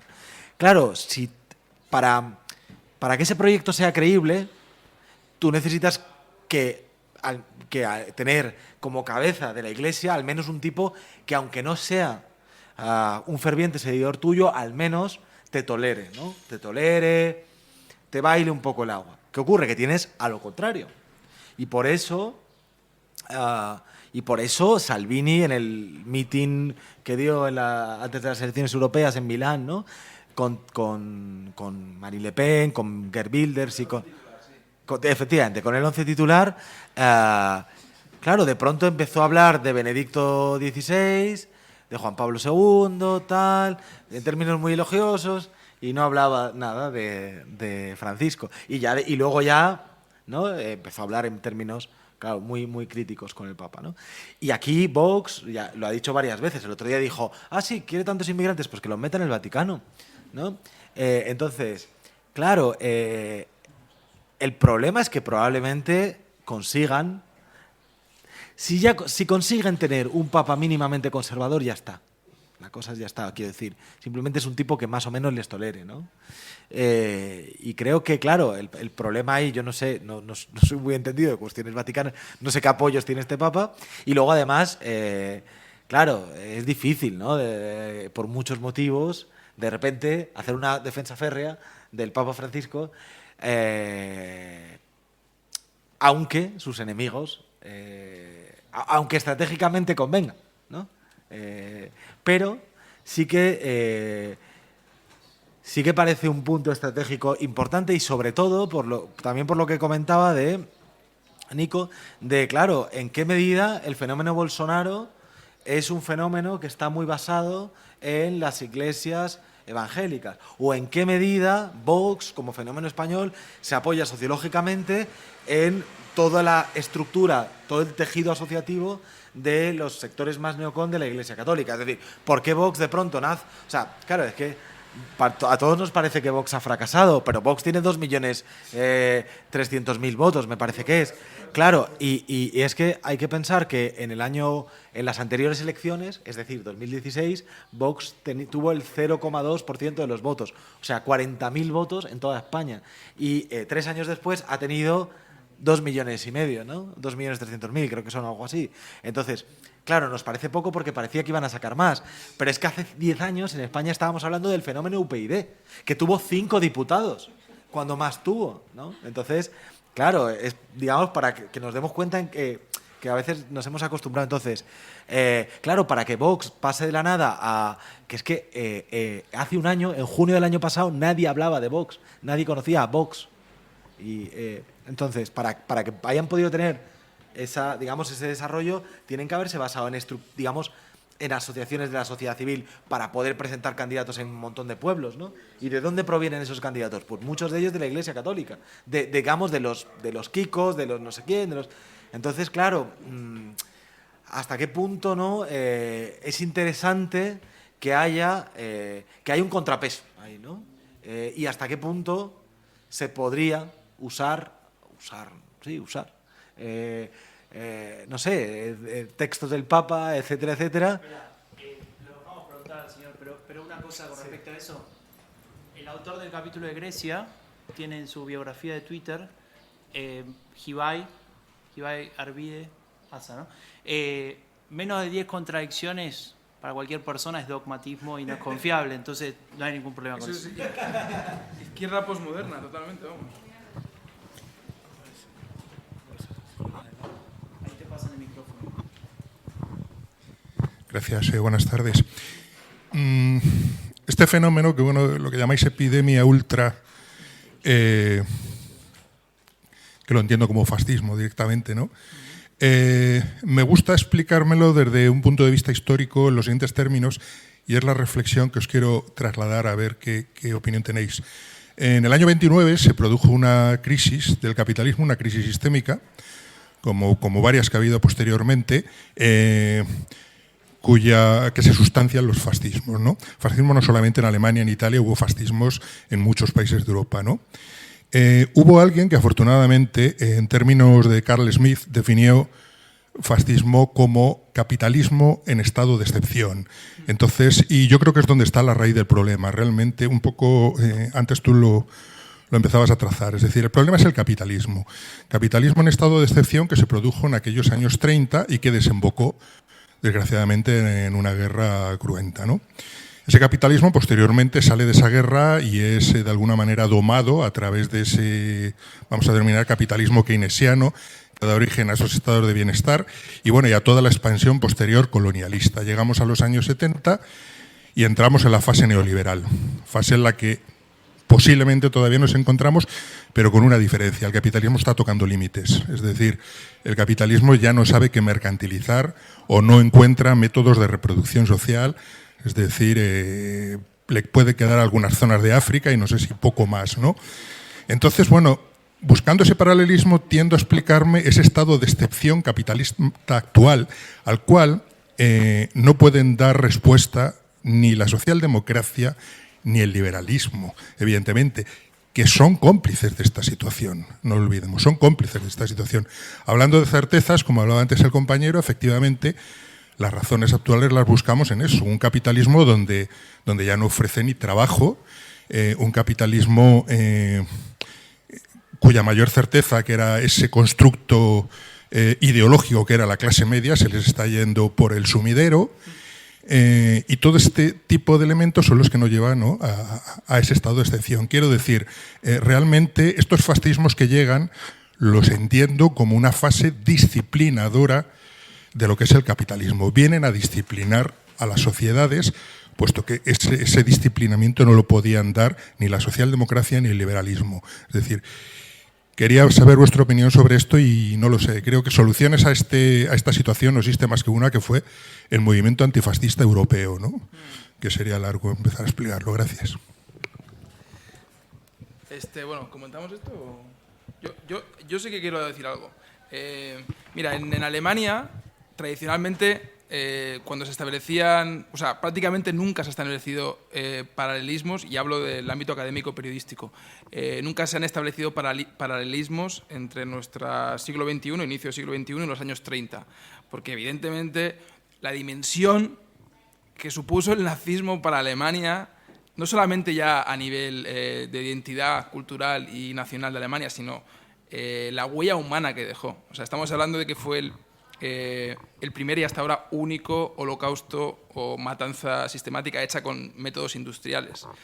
Esto, cuando vas a Auschwitz y lo ves y lo entiendes, dices, hostias, esto fue muy fuerte, y esto los alemanes lo llevan en la mochila. Entonces, claro, establecer paralelismos entre lo que pasó en aquel entonces y lo que está ocurriendo ahora es complicado. Y sin embargo ya empiezan a verlos. Hay un profesor de ciencia política llamado Hayo Funke que en absoluto está en la línea del marxismo-leninismo, es decir, es más bien un político que se ha movido en un politólogo que se ha movido en la órbita de la socialdemocracia, y en su último libro alerta de que incluso los tiempos del siglo XXI de alguna manera empiezan a compasarse con los tiempos del siglo XX, con las diferencias históricas que hay. Pero empezamos a ver año 19, vete al siglo XX y empieza a ver lo que está pasando en el año 19 en Alemania o en Europa Central. Hay diferencias históricas porque el mundo de aquel entonces no es el mundo que tenemos ahora. Estamos en la época de la información, estamos en la época de Internet, y aquella época era otra historia. Pero los paralelismos son evidentes. Yo creo que tampoco hay que ser catastrófico para ver que están habiendo unas dinámicas sociales similares con condiciones históricas diferentes. Dicho esto, ahora la pregunta es, ¿qué podemos ofrecer después del capitalismo? Y yo no lo sé, hay gente que está hablando de postcapitalismo. Claro, el problema es que lo que fue socialismo del siglo XX, digamos, la aplicación práctica, si es que aquello fue una aplicación práctica de la Unión Soviética, el bloque del Este, se hundió. la economía planificada no funciona, es decir, hay que inventarse otra cosa, ¿no? Otra cosa que funcione, digamos.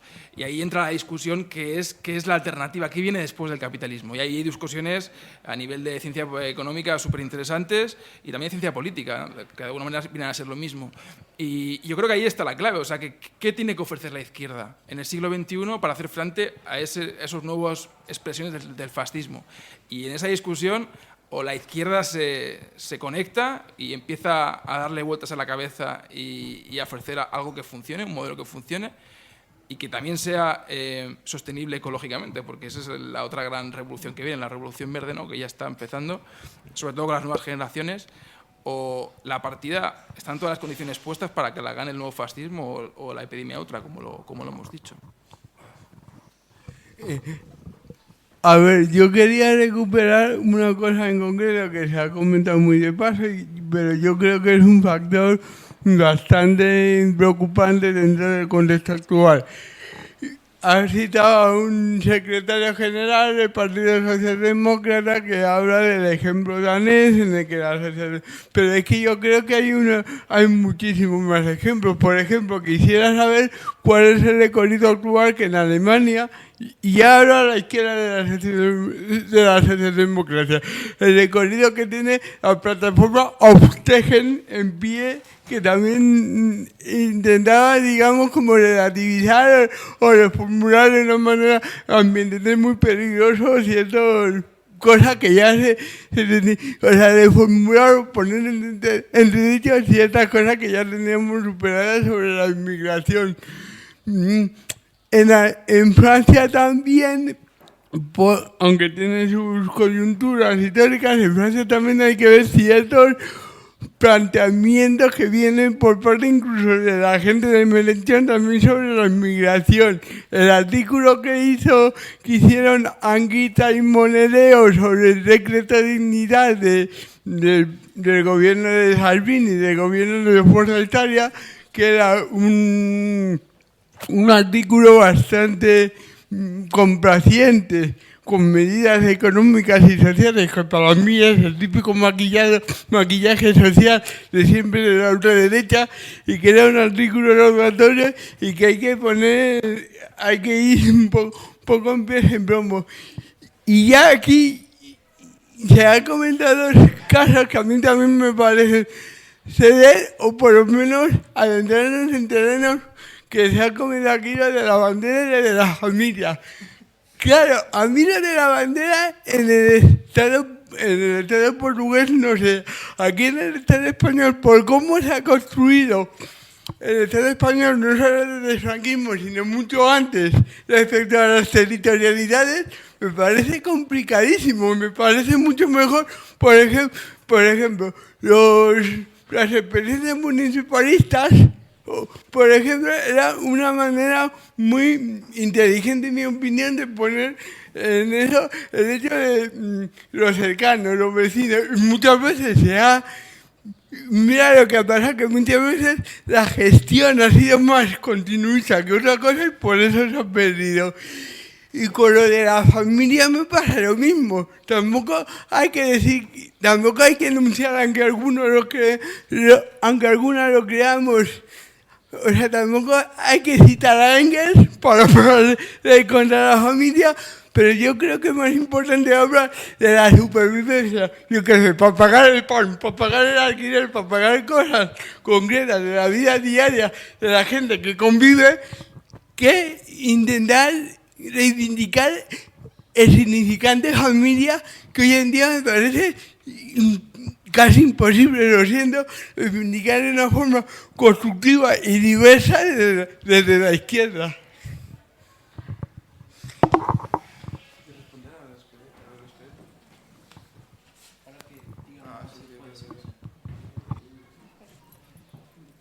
¿Interviene ella? ¿Contestáis? Sí, que diga la pregunta y después hicimos un par de... Vale, sí, mejor, porque lo mío era simplemente una matización muy breve, un poco, a lo mejor será un poco fuera de lugar o repelente, pero igual que en la militancia feminista el lenguaje ha sido muy importante, yo creo que en la militancia antirracista también lo es.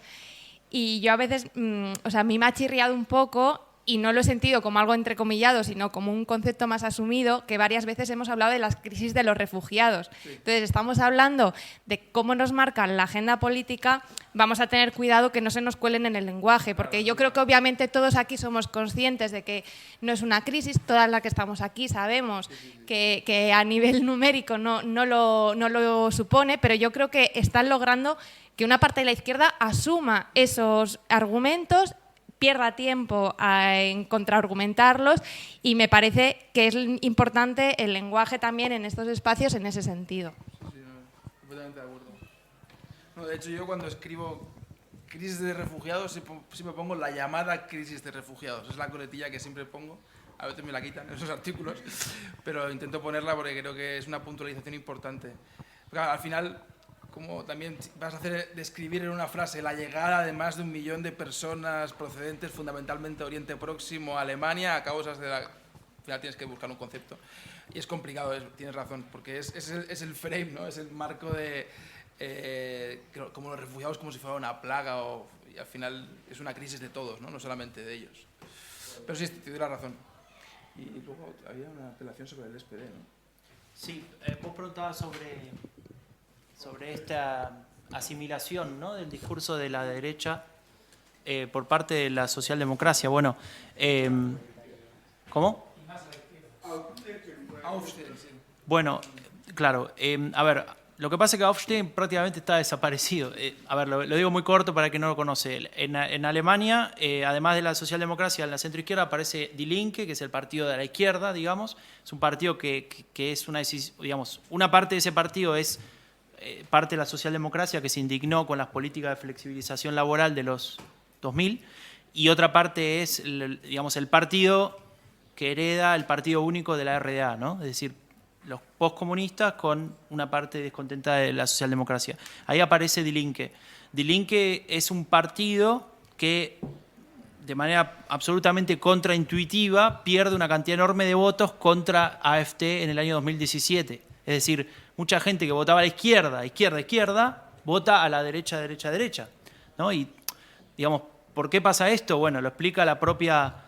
una de las dirigentes de AfD, a quien entrevistamos y está en el otro libro, que nos dice, mire, es fácil la explicación, señor. Estábamos los dos, fuimos juntos por las dudas. Es fácil, mire, la gente común tiene problemas comunes y nosotros hablamos de los problemas comunes de la gente y no importa si son de izquierda o de derecha.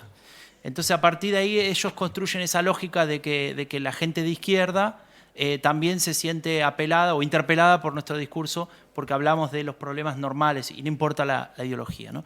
Entonces, a partir de ahí aparece, dentro de Die Linke, con algún apoyo de la izquierda verde y también de descontentos de la socialdemocracia, un movimiento, entre comillas, transversal, porque en realidad era de la izquierda o de la centroizquierda, intentando ser el contrapeso de AfD, es decir, vamos a implementar un discurso similar a este, pero con valores de izquierda y tratando, digamos, de aprovechar también incluso hasta la provocación estratégica para ganar centralidad. Bueno, la cuestión que ese movimiento quedó en la nada. Básicamente, su líder, que era Sarah Wagenknecht, que es una política muy importante de Die Linke, por cuestiones de salud, digamos, ahora decidió bajar un poco el nivel de perfil, digamos, bajarse un poco de la política.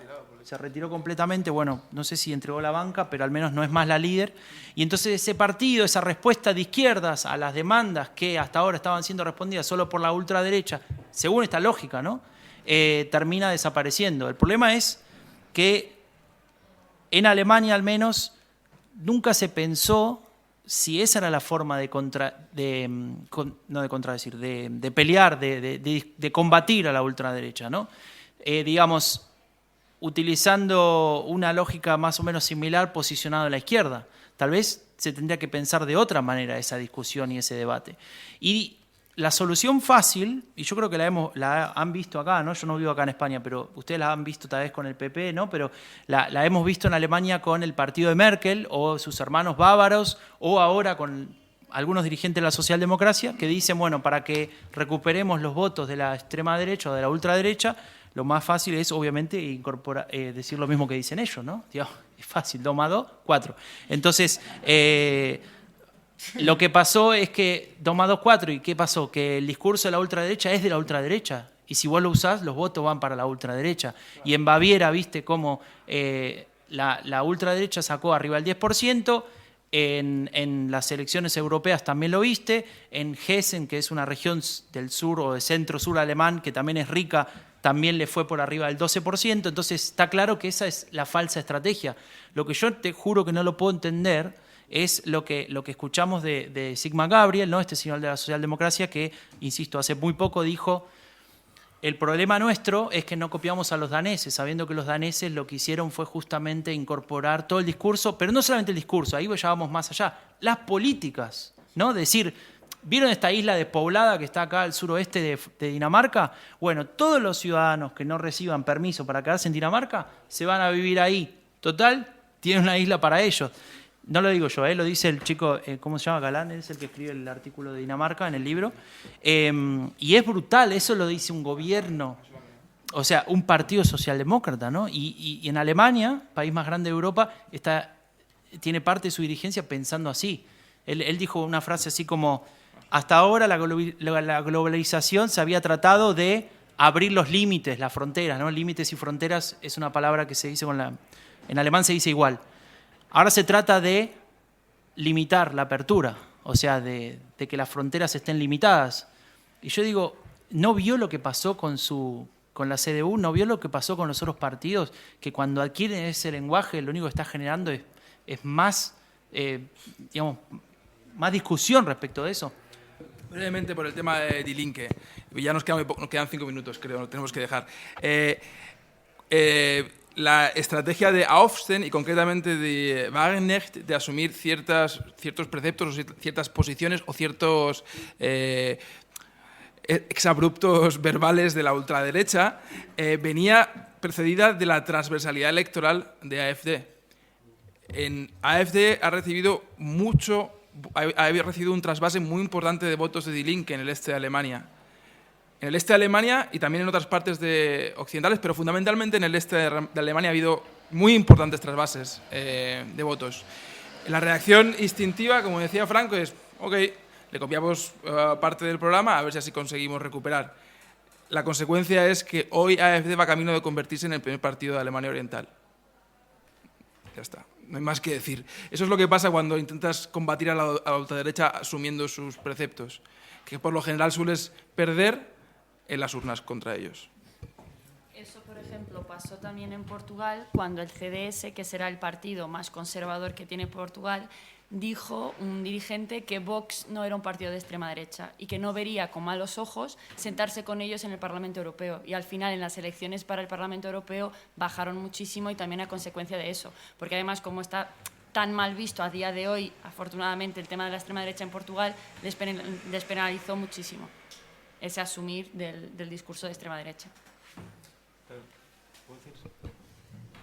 Claro, yo ahí haría una distinción. O sea, una cosa es lo que hace el PP con Vox, que es, ¿no? Como comentaba Franco, efectivamente, o sea, te copio, un día decía una cosa Abascal, el día siguiente Teodoro García Gea lo decía lo mismo, ¿no? Una cosa es eso, que no funciona, que tampoco funciona en Francia, que no funciona en ninguna parte. Y otra cosa, o sea, una cosa es copiar las propuestas y el discurso de la ultraderecha, y otra cosa es hacer la que, por cierto, le hicieron a Podemos, que es, ¿qué pasaba con Podemos en 2014? Que, digamos, tenía un impulso muy fuerte de cambio, tal. ¿Qué hacen? Le crean, o sea, digamos, las élites le crean ciudadanos que con un programa diferente sí que trata de encarnar los valores y conceptos parecidos. Y funciona. Entonces, yo creo que habría que distinguir entre copiar el programa de la ultraderecha, que no funciona ni para la derecha clásica y menos aún para la izquierda, y por otro lado, identificar qué impulsos, valores, conceptos, ideas disputan y canalizan ellos, y tratar de disputarlas y canalizarlas nosotros a nuestra manera, ¿no? Creo que no es lo mismo. Por ejemplo, alguien comentaba lo de la bandera. Yo me gustaría preguntároslo porque desde España se suele pensar como acomplejadamente que somos el único país en el que la izquierda no se atreve a sacar su bandera. Pero yo cuando he vivido en Francia me sorprendió que, por ejemplo, en 2008-2009 la izquierda de la izquierda, digamos, tampoco sacaba la bandera francesa, le parecía una cosa del Frente Nacional, una cosa de fascistas. Y creo que en Alemania es parecido. Y cuando he preguntado en Italia me han dicho, no, aquí tú la bandera de Italia no la saca en ninguna manifestación de izquierdas verás la bandera de Italia. Entonces creo que tendemos a pensar que somos un caso único cuando realmente no. Claro, si lo comparamos con Argentina, sí, o si lo comparamos con Portugal, como dices tú, sí. Pero quiero decir que bueno, que en muchos países está cambiando. Y luego, por ejemplo, lo que decía de la familia, ¿no? Pues, claro, yo me fijo últimamente en cómo habla Ciudadanos. Ciudadanos últimamente está queriendo ser el partido que defiende a las familias, ¿no? Pues bueno, el problema es que no es el partido que defiende las familias, entonces es que no lo es. Entonces, carajo, podemos decir, oiga, es que usted no es eso, ¿no? El que a lo mejor soy eso soy yo, porque yo estoy a favor de tal cosa y tal otra y tal medida social y tal y otra, ¿no? Entonces, yo no le cedo a usted el concepto de familia. Ahora, yo lo reinterpreto, o sea, familia no es solo lo que usted me diga que es una familia, claro. A ver, solo una puntualización por el tema de la bandera. No es que en Portugal se saque la bandera en manifestaciones ni nada de eso. De hecho, más allá del Mundial de Fútbol o de Eurocopa, es difícil que alguien saque la bandera. Pero, o la manifestación por la revolución de los claveles, que ahí también sí se saca. Pero es algo que no tiene la connotación de ser de derechas. O sea, no hay esa apropiación por parte de ningún partido político, ni de ninguna parte de la sociedad. Es de todos y quien quiere la saca y quien quiere no. Tampoco hay esa costumbre de sacarla a todas partes o de ir más allá de eso, de competiciones deportivas. Era solo eso. Nos están avisando de que tenemos que terminar. Ninguna más. Tengo 2 turnos de palabra. Cerramos, ¿no? Pues nada. Bueno, hablamos después. Vamos a tomar algo. Bueno, una última, gracias a Traficantes de Sueños por cedernos el espacio, gracias a Raúl Gil por hacer la gestión y gracias a todos y a todas por venir, ¿eh?